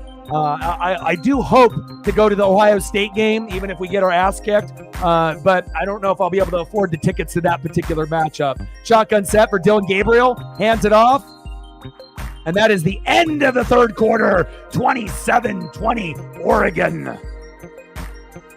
What a great game. And if anyone is wondering, the gloves are game used from the Natty when we ended up losing to Cam Newton in Auburn, when we had LaMichael James and, Darren Thomas. I got connections on that end, and I also got another pair of the lime green ones. But obviously, if you wear green or yellow on the stream with the green screen, it gets distorted. And usually those are the gloves I wear at the game. These ones are the ones I wear for the streams here at home. And I was even lucky enough to get the box from the locker room. You usually don't see stuff like that. The first winged gloves in Oregon Duck history, because the very first ones we wore in 2009, right in the beginning of the Chip Kelly era, but it just were gray with the big black O, and then they shifted to the wing era, which is my favorite era, with the Chip Kelly era with the wings, obviously into that 2010 and beyond. I'm a big LaMichael, D'Anthony Thomas kind of guy as well. Let's go, baby. Yes, absolutely. I mean, this jersey, I even got custom because, again, a lot of college jerseys, they don't have the name on the back, right? And you can only fit 5 letters. So I got like a LaMichael James, natty jersey with James, sewn in the back. But obviously with D'Anthony Thomas is 6 letters. It doesn't fit unless you want to get 2-inch lettering on the back and it just looks too small. So if you want to have the normal 3-inch, I had to be creative. So on this jersey that I have now, I got Mamba on the back, obviously his nickname. And the only people that are named Mamba, Kobe Bryant, rest in peace, Mamba, Kobe, as well as D'Anthony Thomas. So let's go, baby. What a great game. 27-20 as we go into the fourth quarter. Let's see where we're at. We're over 50 likes. We got 101 in the room. We've gained 15 to 20 subs just tonight. And let's see where we're at. We are at, let's look at the analytics real quick. Wow. We're over 5,300 people so far tonight. Let's go. Wings over diamond plate too. Agreed. And the diamond plate was kind of like the beginning of like, ooh, we're doing something innovative, but nothing is better than the wing era to me, in my opinion. So I totally agree with that. And I don't think we're ever going to have a coach as good as Chip Kelly, unless Dan Lanning down the road, if he doesn't leave us for Georgia, once Kirby Smart gets fired down the road, if he's able to get us a natty, then we could say, okay, you were able to, get past Chip. But Dan Lanning doesn't have the same aura as Chip Kelly. When you see Chip Kelly and you saw him in person or on TV with the visor, it felt like Nick Saban. It felt like Urban Meyer. It felt different, And again, we never have had a coach. We had Rich Brooks. We had Mike Bellotti, which was kind of like the safe coach, who was the grandpa that we all love. Kind of reminds me of like Tony Dungy. And then the Bucks had to get John Gruden to get over the top. And I feel that was the same with Bellotti going to, obviously, Chip Kelly. Chip Kelly brought that innovation, to Oregon, and we haven't really had the same type of recruiting since Chip Kelly. So I will always be a Chip guy till I die. Let's go. 27-20, end of the third quarter. Let's go, Ducks. Yeah, the LeGarrette Blount game. Yeah, but also, too, we have never beat Boise State. We're 0-3. And it also, makes you remember you should never do racial slurs to anybody. And also back then, LeGarrette Blount, shouldn't have been able to play late in the season after he punched the player, even if it was a racial slur. And then they ended up having him come back, with LaMichael when he was a freshman. And then we ended up doing what we did, getting to the Rose Bowl, Natty, Rose Bowl Fiesta. And we haven't been able to have a 4-year run since then. All right, here we go. Fourth quarter. And obviously they're going to be doing the shout in the fourth quarter to get the fans going. Handoff up the middle. Noah Whittington run for 8 yards to the Oregon 48. First down, Ducks. Almost. Second down and 2. Come on, baby. Let's go, Noah.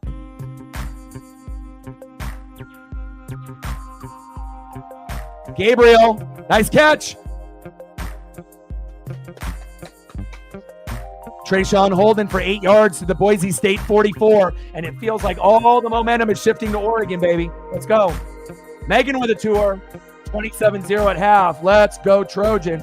V for victory. Appreciate you. Stacks on stacks, racks on racks. A little Cactus Jack, bang, bang. I'll get you some USC photo or photos once we get to a commercial break. Gabriel, avoids the sack lunch. Go, go, go. Run, baby. Run like Tebow. First down, Ducks. Move the chains. Let's go.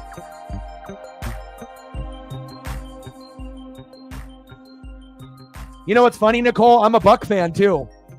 I'm a Duck fan and a Buck fan. I've been a Tampa Bay Buck fan since 95. How ironic is that? Yeah. So for me, it's Ducks, Bucks, Blazers, Mariners, Kraken. Everyone in the Pacific Northwest except for the Tampa Bay Buccaneers because I'm a defensive-oriented fan. Favorite player of all time, Derek Brooks. But I like Sapp and Lynch and Barber. Fumble. Shit. He coughed it up. Fuck. Patrick Herbert, Justin Herbert's brother. Damn you. Marco Notarayani with the recovery. Damn it.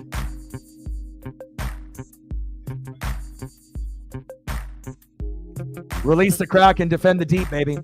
But yeah, Mariners, Kraken, Blazers, Ducks, everything pretty much here in the Pacific Northwest, but I definitely keep up with what the Hawks are doing living here in Oregon. And then the only team I do represent is the Tampa Bay Buccaneers. That was the last team that I really rooted for and supported in 1995. Fuck. Big turnover. Momentum shifted big time.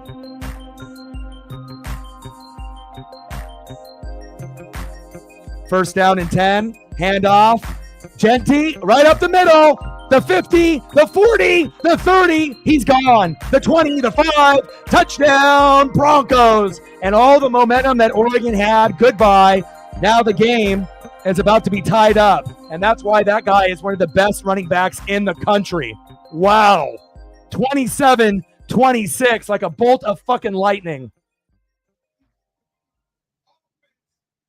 My goodness. Nice job by Ashton Genty. 70 yards for a tutty.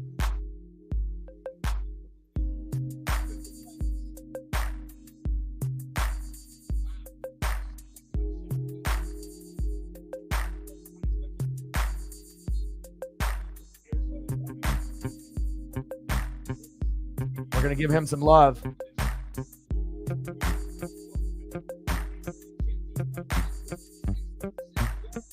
$166 yards on the ground.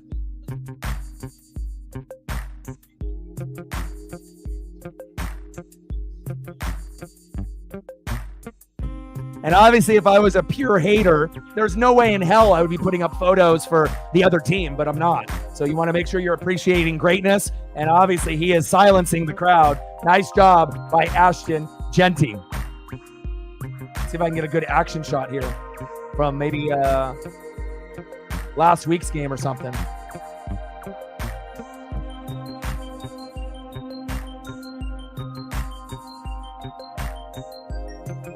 Nice job, man. Fucking A. Extra point is up and good by Dalmas. 27-27. We're knotted up. What a game. And then, Megan, what are you looking at? Is there something specific that you want to see for your dono? Let me know. There's a little Miller Moss for you, being a Trojan fan.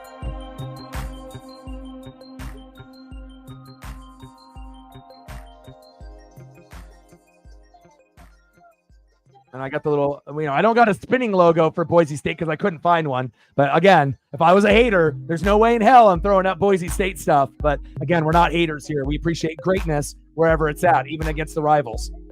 Nice job, Boise State.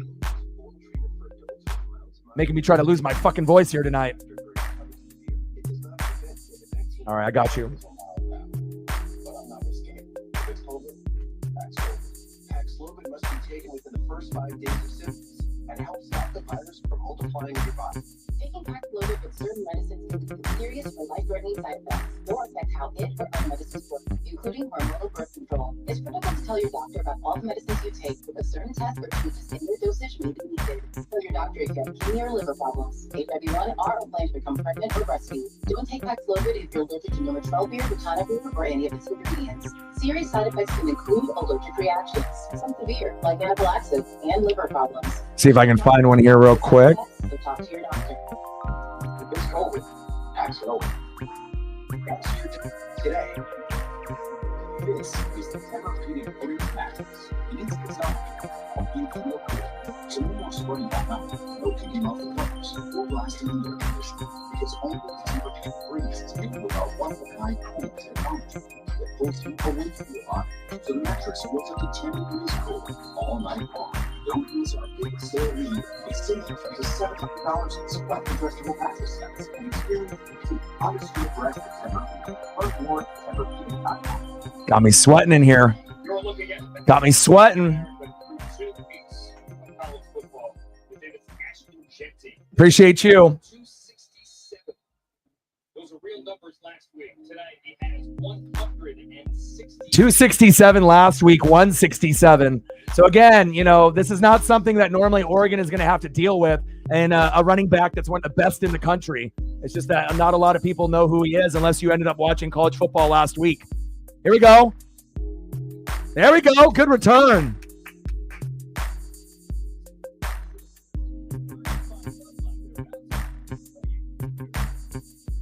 Flag on the play. Fuck. 13:03 left here in the fourth quarter, and we're knotted up 27-27.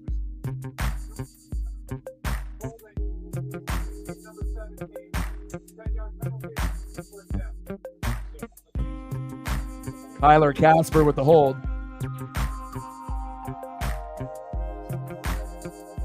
Yes.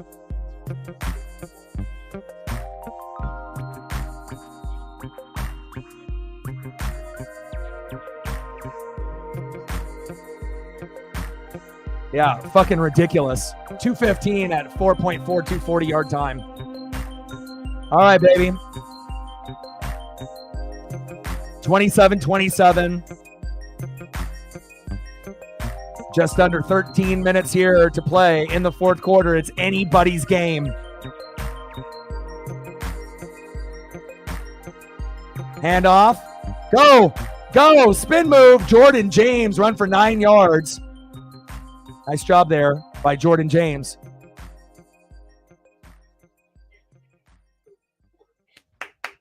Yeah, we've had way too many penalties. 100% I agree with Nicole. Way too many penalties so far here tonight. But again, when your offensive line isn't good and it's the weak spot on the team, we're going to have a lot of penalties on the line. All right, we got a little bit of a shift. 2nd down and 1. Gabriel, get that first down. He fumbled.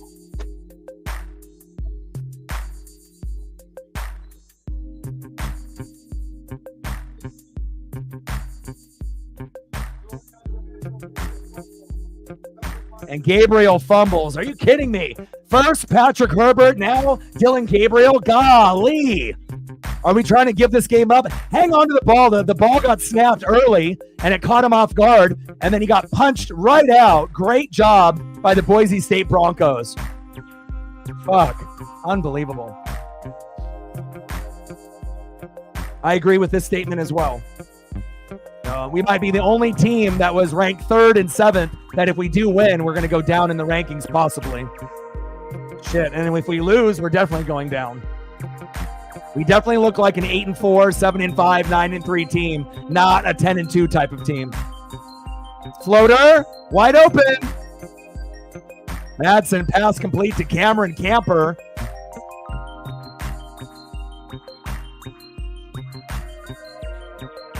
Golly, and now they're in the red zone.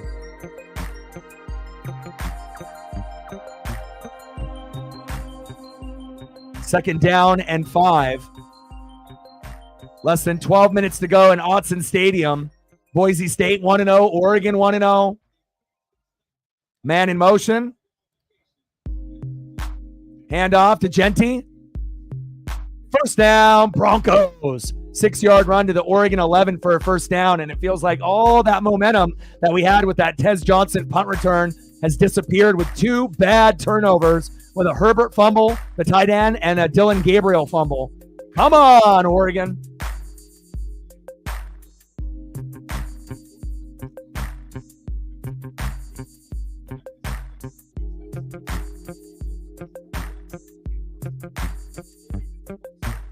Man in motion. First down and 10. Handoff. Genty again. And we got to try to punch the football out. But Boise State's definitely getting 3 based on how close they are. Not like a 54-yarder that they had earlier where they missed. And they're probably going to get a touchdown here in the next play or two. We have no answer for Genty. It's too good. Even with our defense being our strong suit. Second down and 6. Man in motion. Handoff to Genty. Right up the middle. Broken tackle. Touchdown, Broncos. Ashton Genty, 8-yard run for a tutty. 33-27 Broncos. Nice job by Boise State.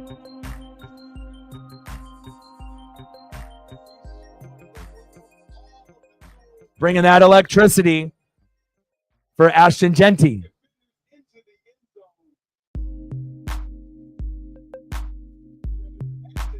Got to hang on to the football.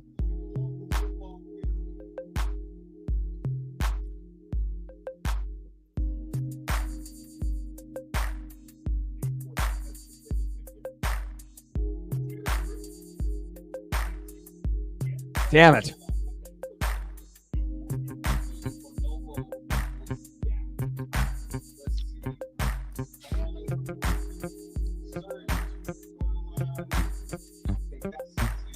Yeah, he's in. That was a good run by Genty.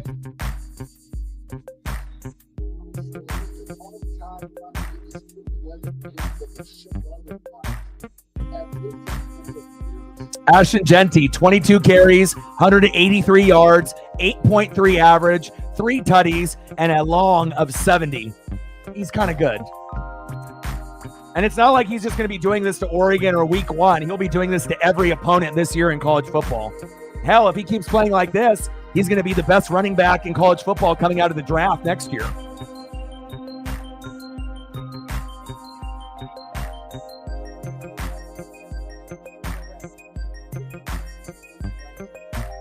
We're overrated, Matt. I tried to tell you week 1. Extra point is up, and it's good. 34-27 Broncos.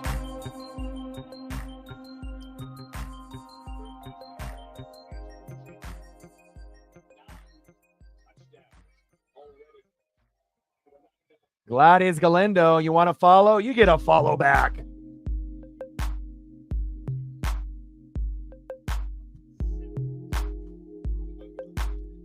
We're overrated. We shouldn't be ranked 3rd. We shouldn't be ranked 7th. That we're not the 7th best team in the country. That's what it means.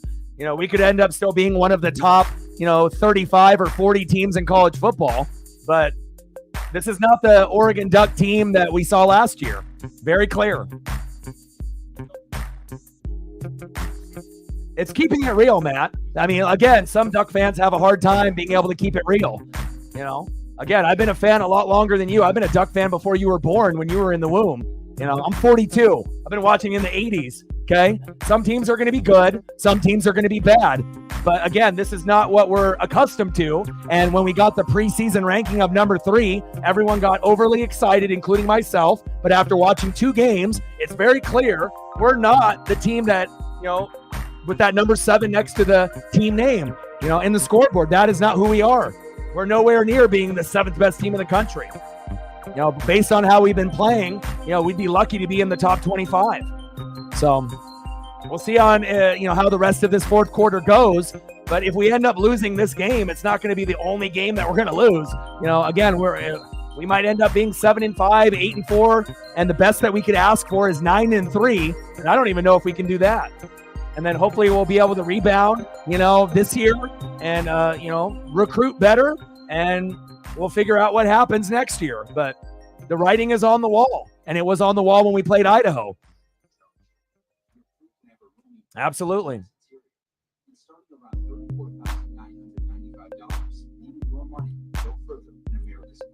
It's a good lesson for you to learn as a young buck of, 19, 20, 21, 22 years old. You can't always buy into what the media tells you. We can be Duck fans, but you have to be realistic. And you also have to give the proper credit where credit is due on the opposite side. You don't ever want to be a biased fan no matter what. And obviously 90% of fans that are out there are incredibly biased. But you want to make sure that you understand that, the big reason that we're losing this game is Ashton Genty. Now, if Genty wasn't on this team, maybe we win this game. But the simple fact that he's there, it shows you the guy is legit. And he's going to do that to every single team that he plays, regardless of defense.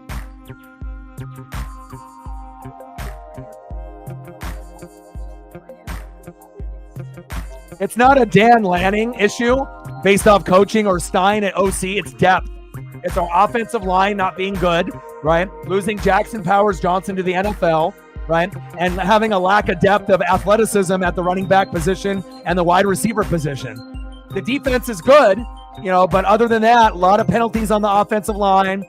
Center guard is terrible. The tackles are decent, but again, Dan Lanning isn't necessarily the problem. There's a lot of problems with this team. Again, I've been a fan of this team since the mid-'80s. I understand what it takes to be a champion or to be at least a championship-worthy type of team. We may not have a natty under our belt, but again, this team is nowhere near where we were last year. And we lost a lot of players to the NFL, too.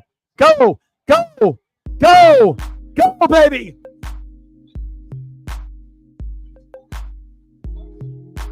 Touchdown, Ducks!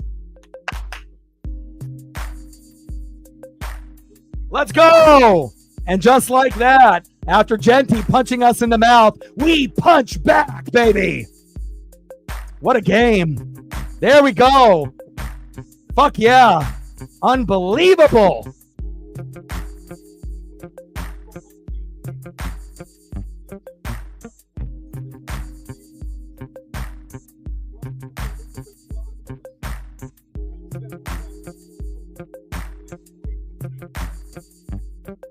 If you have too many players go to the NFL, right, and you're left with the scraps, even if you recruit well and if you get the transfer portal, you're not going to get a, same type of Troy Franklin, Bo Nix, Bucky Irving, a lot of the players, Jackson Powers Johnson. Some guys are irreplaceable. Uh-oh. Replay on the board. I mean, you got to understand that even though the Oregon Ducks were in the top of the recruiting class, it's not like we're automatically going to be able to be like Georgia or how Alabama was. Like I said, it's going to take some time. Oh, and he dropped the football early. My God, he pulled a Deshaun Watson or a Deshaun Jackson. Wow, it looked like he actually dropped the ball really close to the white. I mean, like really, really close. That definitely could have been a Deshaun Jackson. We've seen him do that at Cal and on the Eagles. And don't drop that ball too early. My God.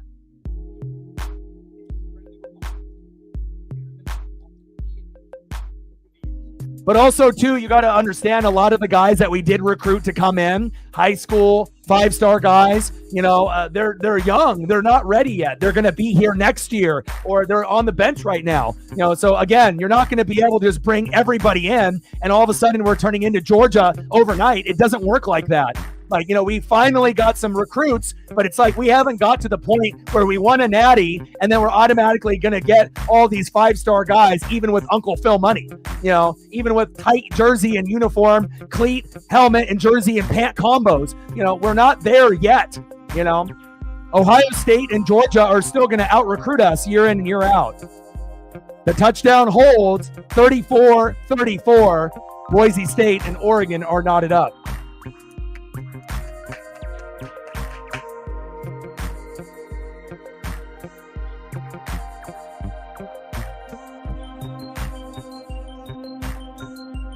Yeah, but again, it's a depth issue. You know, you can definitely tell, like the running backs, you know, like normally when the Ducks have a running back, you know, it's like they're usually NFL, right? And if you look at Jordan James and Noah Whittington, it's like the weakest running back room that we've had in like 10, 15 years. You know, they're not bad, but they're not elite. You know, they're going to make some plays throughout the year, but it's not like a LaMichael James or a Jonathan Stewart or a Kenyon Barner. You know, and let's be honest, you know, Bo Nix was a good pro quarterback. Dylan Gabriel he's more of like a Tim Tebow. He kind of shot puts it. You know, he doesn't have a smooth throwing motion like Michael Penix Jr. as a lefty. So, and Stein as an OC, you know, works better with guys that are like Bo Nix and Michael Penix Jr., right? You know, it is going to be a work in progress. But again, you know, we got a long ways to go.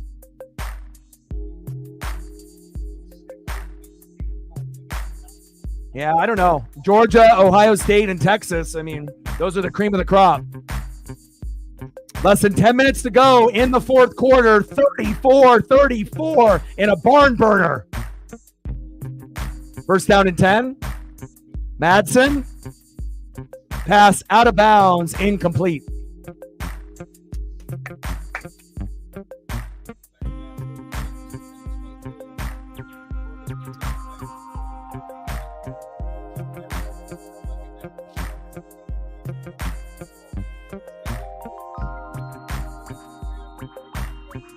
What a game. Second down and 10. We got to limit Ashton Genty's damage here in the last 10 minutes. Handoff to Genty up the middle. Nice gang tackle by the Ducks. 3-yard gain to the Boise State 28. Well, I think right now the momentum is with Oregon, but it's like 60-40 because, you know, you had a big explosive play by Boise State with a 70-yard rushing touchdown by Genty, and then we came back, obviously, with a big play of our own, you know, with a big tutty. So, but I would say right now, you know, we're probably looking at, you know, Noah Whittington with that 100-yard touchdown. We got a slight momentum. Did he catch it? First down, Broncos.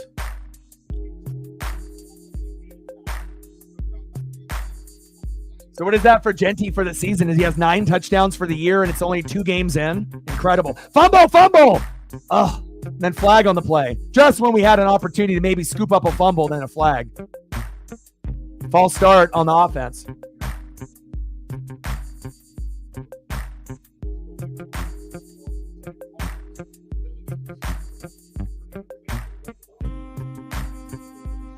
Less than 9 minutes to go. 34-34. Broncos and Ducks. What a game. A lot of fun. It's going to be heartbreaking for whoever loses, especially if the Ducks lose. But the writing was kind of on the wall in week 1. If you can only beat Idaho, an FCS team, by 10, you don't really deserve to be able to, you know, be at the top of the standings or even in the top 10. Almost tipped. Oh.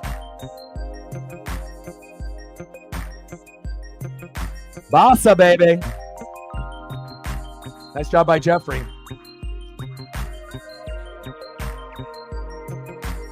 Yeah, just unfortunately, a lot of Oregon Duck fans bought into the hype at, you know, being ranked 3rd, thinking we were going to be like last year's team. And then if you can only beat Idaho by 10, that was the writing on the wall and a big red flag. And now we're on the brink of possibly winning against Boise State, but we'll see. It's very close. Boise could definitely win. Handoff. Genty. 2-yard gain to the Boise State 34. Third down and 13 on the Boise State 34. Come on, baby.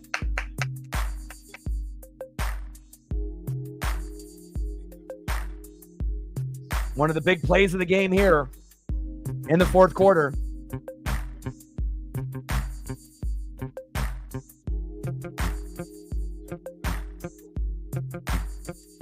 Let's go, Ducks. Make a stop.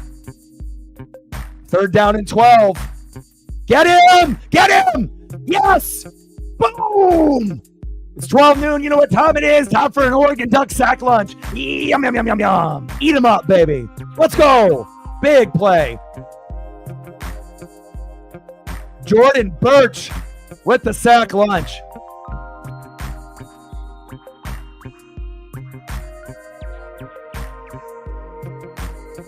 Nice job, Jordan. Let's go.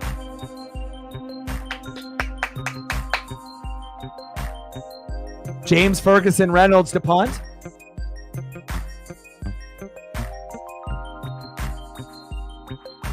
Crazy with Tez Johnson and Noah Whittington, what they did today. Unbelievable. Tez Johnson, fair caught at the 24. Let's go. Kind of feels like, whoever has the ball last might win the game now, based on the back and forth. Man, I'm losing my voice. Fucking A. 122 people in the building. Shout out to everyone watching. Remember before AI had to type search? But when you couldn't ask the phone to do this, all these restaurants on the map. Let's see where we're at analytics-wise. What about taking 6,500 people so far. Hell yeah. Let's see where we're at on the sub count. We've gained like 15 to 20 already. And I'll do duck games all year, and I have been. All right, we got 2 more subs. Now we're down to 43 to 20,500 on the channel. Thank you. Gained about 15 subs so far, 15 to 20. Appreciate you guys. But we end up doing quite a bit here. I'm a full-time live streamer. I've been doing this for 12 years, 8 years on YouTube, 3 years full-time, and I'm a full-time live streamer for the Ducks, the Seattle Mariners, Seattle Kraken. I do all NFL, other college football. Sometimes, in the past, we would do NASCAR. We do WWE pay-per-views every month. So a little bit of everything: basketball, baseball, football, hockey, wrestling. So if you like any of those things that I mentioned, come through. Let's go. Got another sub. 2 more subs. Now we're at 41. 20 subs tonight. 41 subs to 20,500. Thank you guys. I appreciate you guys very much. And shout out to the 7,000 people that have stopped in or that are in the room right now. And much love and respect to Boise State. And again, this is going to be a player that I'm going to watch every single game and the highlight package. Because again, I love fantasy football. I love the NFL. And I love to be able to watch NFL talent. And Ashton Genty is it. Nice job. Let's go, baby. 180 in the building.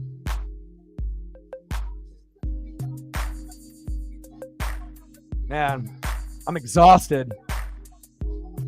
Oh, I'm sorry to hear that, Megan. Prayers up.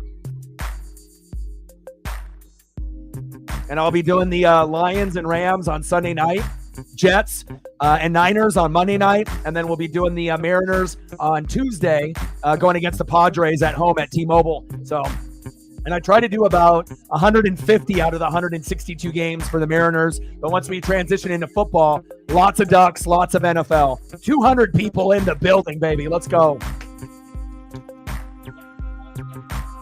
Let's go. 200 in the room. Let's get it, baby. 34-34. Broncos and Ducks.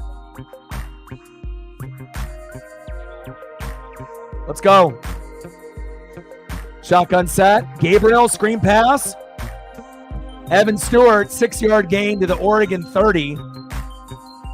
2nd down and 4. With 6 minutes and some change left. Let's go, Ducks. 231 in the building. Salute. And every stream I do will always be for both teams, not just the team that I root for. Shotgun set. Gabriel. There we go.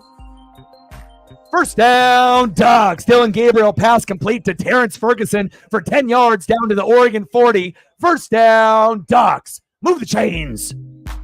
Let's go.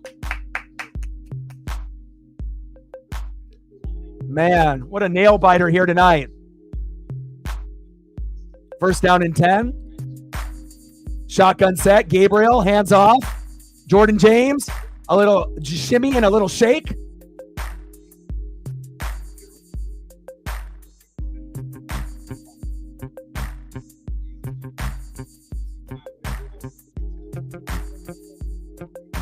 Uh-oh, flag on the play.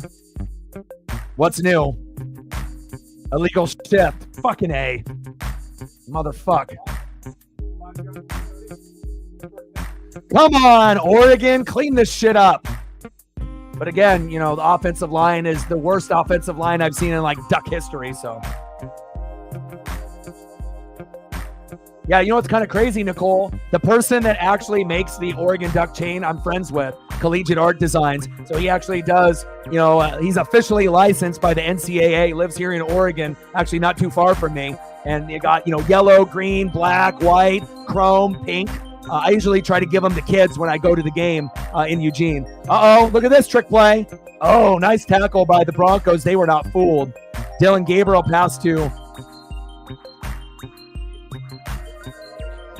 Little hook and ladder play there. We didn't really get a whole lot out of it, but I like the creativity. Just needed someone faster like Bucky Irving to be able to catch that to go. Come on, Ducks. I don't know. A field goal might not be enough to win, though. Based on the electric ability out of the Broncos and the Ducks. Shotgun set. 2nd down and 16. Gabriel! Pass incomplete to Evan Stewart. That could have been huge. 3rd down and 16 on the Oregon 34.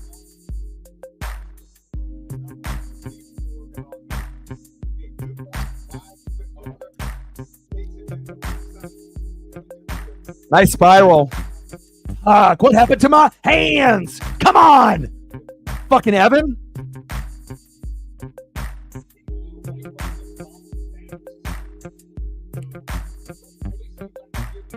Shotgun set. 3rd down and 16. Gabriel going long, going deep. Got him, man. Tez Johnson, the intended receiver, incomplete. And now Oregon is going to have to punt, and hopefully our defense can make a big play. Golly. A little bit more touch on that throw, and that could have been huge for us, but overthrown by about 2 yards to Tez Johnson, our number 1 receiver. Let him know, Reflect. Like, sub, donate, comment, share. If you haven't smashed the like button yet, please do. And if you do appreciate what you're seeing here today with the stream, sub to the channel, hit me with a like, hit me with a message, or hit me with a follow on Instagram at Northwest Sports Fanatics, NW Sports Fanatics, or on Twitter/X. If you follow me, I will follow you back.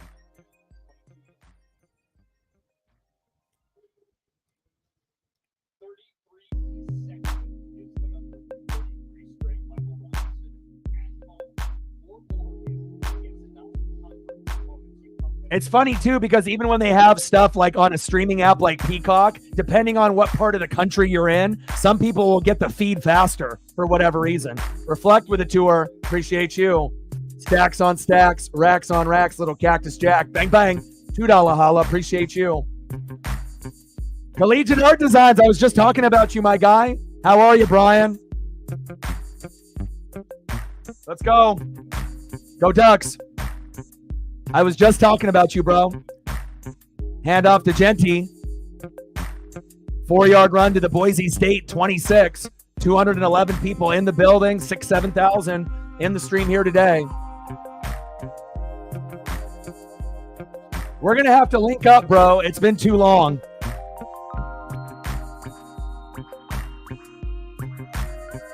I live in Oregon. Born and bred. Hood River in the Dalles, you know, born in that area, and I've been in the, kind of the suburb Beaverton area, so to speak, for a good chunk of my life. 2nd down and 8. Madsen.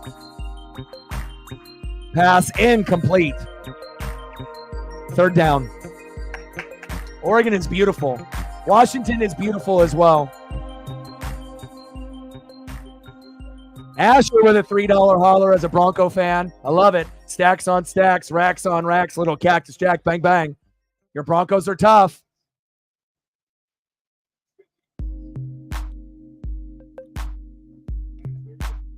Yeah, I mean, I don't go to Portland, but if you're like in the burbs and there's a lot of beautiful lakes and a lot of traveling that you can do for walking and, hunting and fishing. And, if you have a dog, obviously I have a pup. I got American Staffy, and we walk about an hour and a half a day.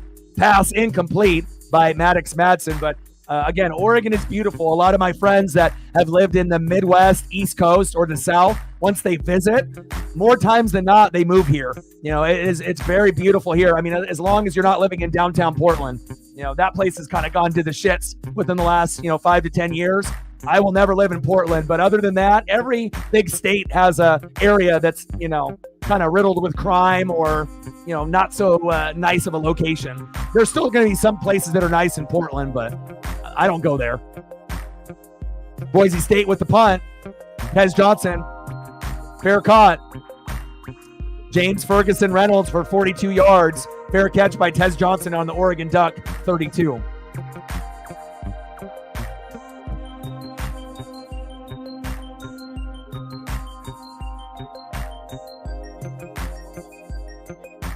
Yeah, I would disagree with that. There's a lot to do in Oregon. Again, it just depends if you're a person that likes the outdoors. If you want to go to clubs, I mean, we got the most dispensaries and the most strip clubs per capita on planet Earth. So if you like dispensaries, wineries, breweries, you like to party, we got a lot to do here. But also, if you like the outdoors, it's a beautiful place to live. Let's go, baby. First down and 10, screen pass, Gabriel.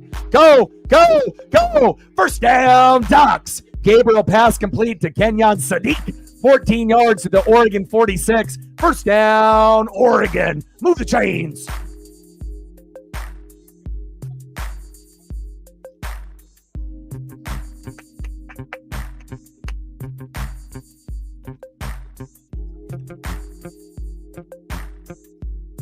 Great execution by Oregon here. It seems like whoever has the ball last is going to win this game.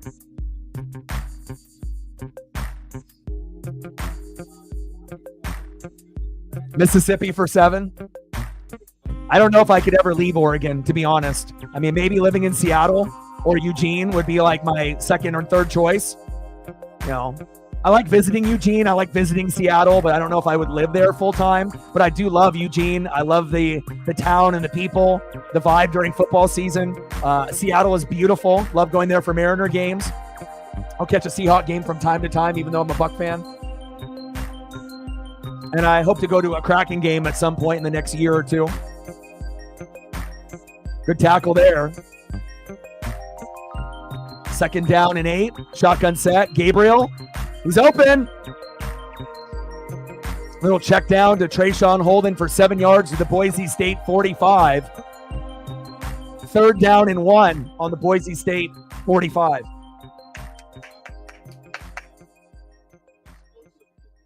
Yeah, it's beautiful though, man. Yeah, everyone has different tastes. It depends if you're a city guy or a suburb guy, but I'll tell you, a lot of my friends that live all across the country, once they visit, it's kind of hard for people to go back. I guess it kind of depends on where you're living now and if you like it or not. Third down and 1. Big play of the game for the Ducks. No false starts, no illegal motions, no kind of bullshit on this line.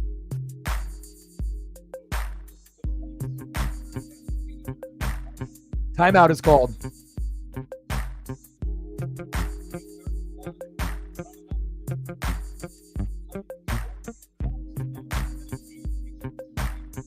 Yeah. Twerking at the gas station pumps. Maybe in Portland. Not where I live. Yeah, so for me, I live in Oregon, and, I've been a fan of a lot of these teams since the mid-'80s. I know I look young, but I'm 42. So, Blazers, Ducks, Mariners, because I met King Griffey Jr., when I was in first grade at 7, met his dad, King Griffey Sr. as well. And, when you meet someone like that, it makes you a fan for life. Kraken, and then obviously, as far as the NFL side, Tampa Bay Bucks. And that was the last team that I committed to because the Seahawks and the Niners and the Raiders and the Chargers, I'm a defensive kind of guy. So I'm a linebacker, safety kind of guy. And the Seahawks, didn't really have those defensive players back then. I didn't want to be a Niner bandwagon fan with Jerry Rice and Joe Montana and Steve Young. So I waited one more year. Warren Sapp and Derek Brooks got drafted. John Lynch was already there, and Rondé Barber, Mike Allstott, and that kind of suits my personality. And that's really the only team I root for outside of the Pacific Northwest. Everything is in Oregon or Washington besides the Tampa Bay Bucks. So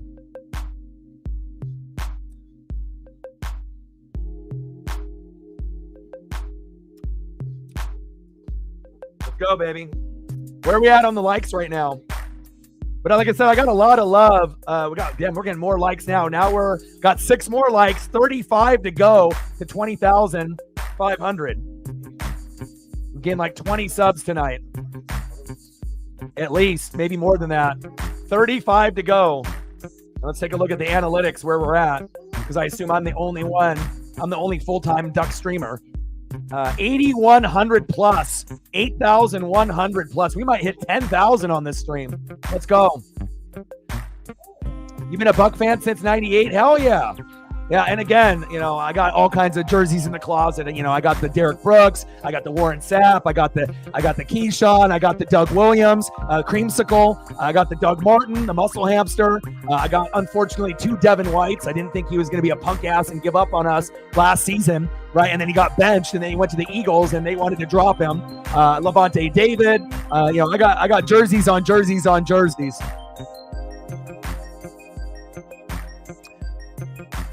Third down and 1.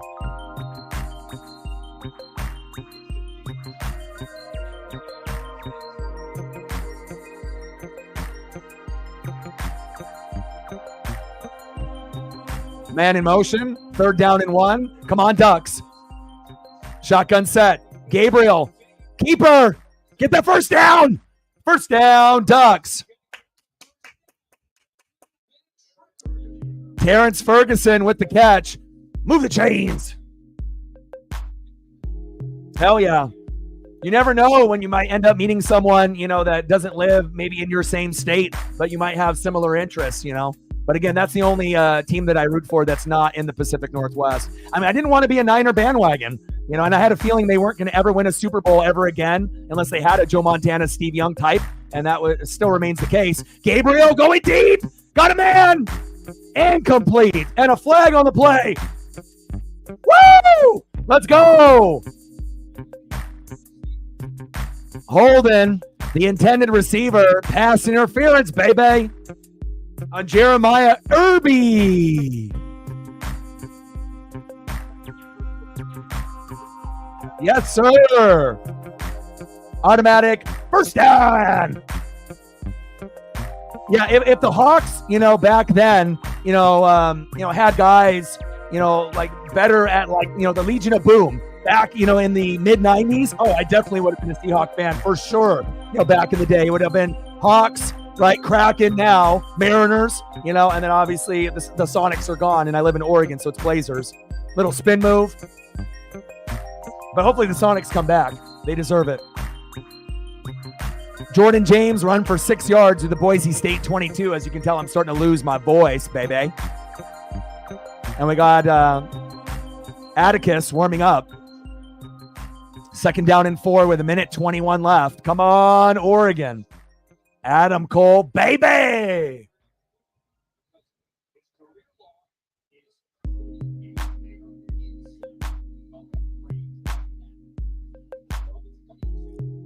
Yeah, but I've always been more, Derek Brooks, Warren Sapp, John Lynch, Rondé Barber, Mike Allstott. Like, I don't really, buy jerseys of offensive players. And then when Tom Brady and Gronk and AB came with Bruce Arians, I never bought any fucking Brady jerseys or Gronk. I'm not, I'm a guy that I'm going to buy a jersey of someone we draft, like a Levante David or maybe my next jersey will be like Tristan Wirfs or Antoine Winfield Jr. I like guys that come over in free agency, but I never buy jerseys of guys that do. I don't know. I don't like really, there's no loyalty. It's just it's cool to get a rental, but I would rather get someone that's homegrown for jerseys, at least, for me.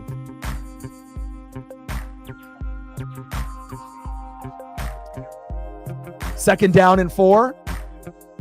Handoff up the middle. Jordan James run for 3 yards to the Boise State 19-yard line. 3rd down and 1.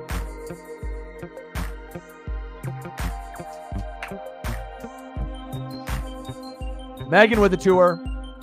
Stacks on stacks, racks on racks, little cactus jack, bang, bang. And again, Utah State, not a very good team. And USC looks very good this year. You'll really understand how good you are once you start getting into the meat of the Big Ten schedule. And then if you end up like playing Michigan and beating them by 20, then you really know that, you have something special.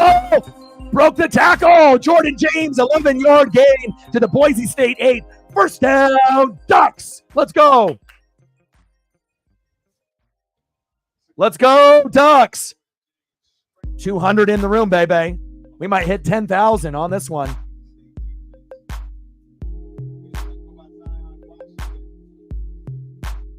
Let's go. 41 seconds left. Atticus Sappington. He'll get it close.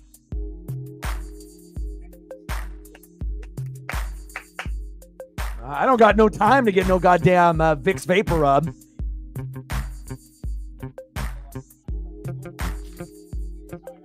I don't think it's going to be a cakewalk for Oregon. I feel Oregon is an 8-4, 9-3 type of team. I don't think we're going to be, undefeated, 11-1, 10-2. Hell no. The best that we'll do is 9-3, but it could be 8-4. That's what I'm kind of feeling. Hoodie Nikki with $1. Appreciate you. Stacks on stacks, racks on racks. A little cactus jack, bang, bang. Appreciate you, Hoodie Nikki. No problem, man. And I do the Ducks, every game for the most part. I might miss like one in a season if I'm at the game or I have a different obligation. I always watch them all. But again, I do, I'm a full-time live streamer for the Ducks, the Mariners. I think I've done like 150 plus, or almost to that number, this season. So, and I'll do Kraken, later in the year after football is over. And then I do a lot of NFL. Sunday night, Monday night, Thursday night, and reaction videos on top of that with the highlights. So, all right, baby, let's go. 39 seconds left, 2nd and goal, 34-34. Oregon and Boise State knotted up. What a game.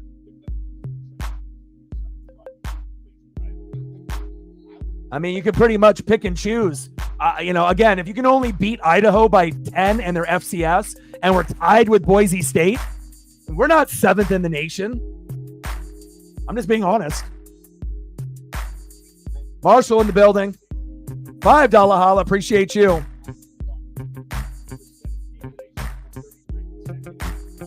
I don't know. I think Ohio State and USC are going to be the two best in the Big Ten. Hand off. James. Don't fumble it. Appreciate you, Marshall. Marshall for a $5. Stacks on stacks, racks on racks, little cactus jack, bang, bang. And I will be doing Oregon State in Corvallis at 12:30 Pacific next Saturday. So for all the Duck fans or for all the college football fans, I'm going to keep grinding it out. Let's go, baby.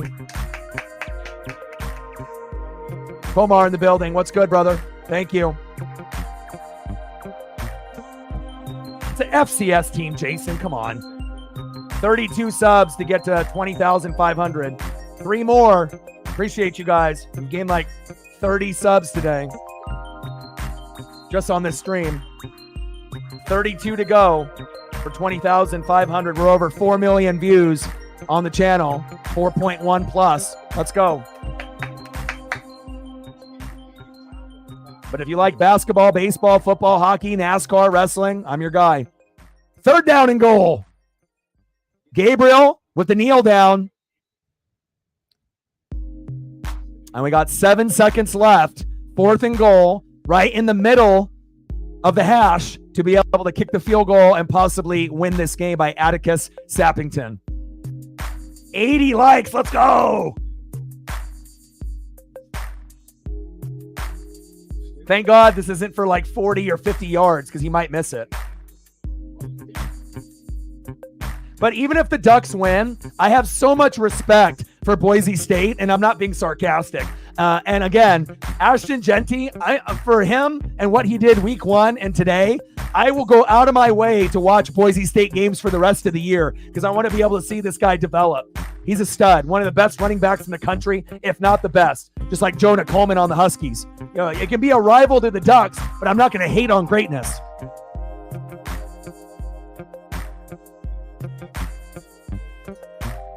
Let's go, baby. Thanks, A-Guy. Raiders. I mean, at some point, it's got to pay off for being the everyday live streamer for the Mariners and Ducks. I mean, there's no one else on planet Earth that grinds as hard as me, you know, with those two teams. So, and we'll be doing the Rams and the Lions on Sunday night tomorrow. Kick is up. And it's good. 37-34. Ducks win. Ducks win. Ducks win. Yeah. Let's go. Offsides on the defense. Penalty is declined. Final score, 37-34, Oregon.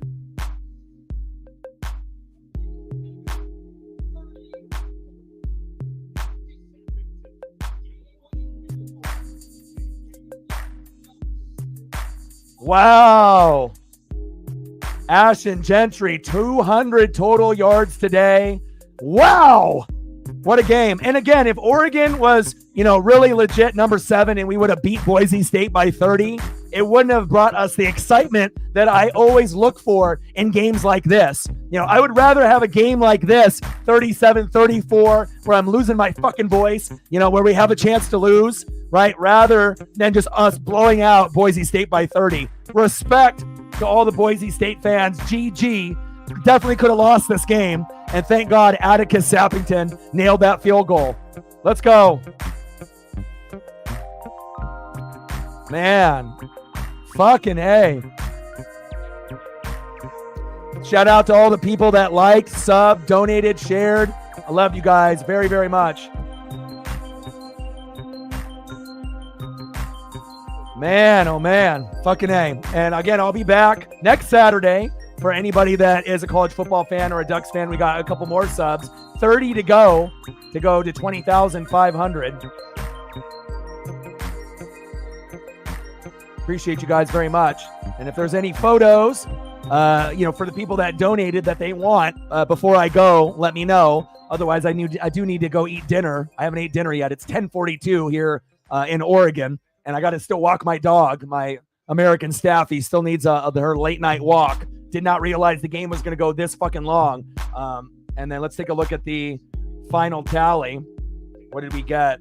8,700 plus, and it's still counting right now. So, oh man. Dan Lanning. What a heartbreaking loss for Boise State and a nail biter here for Oregon. Well, I love you guys, and I appreciate you guys very much. Again, I got to eat dinner. I got to go take my pup for an hour walk. And you guys are the best. Thank you to everyone that's brand new to the channel, that liked, subbed, donated, commented, shared. You guys are fucking awesome. Asher, GG, I wish you the best, you know, for Ashton Gentry and the Boise State Broncos. And again, I will be live tomorrow at 5 p.m. Pacific for the Detroit Lions and the Los Angeles Rams for Sunday Night Football. And I got one question for you. Who you know talks sports like us? Your boy Ryan, Northwest Sports Fanatics, and I'm out. Gang, go Ducks!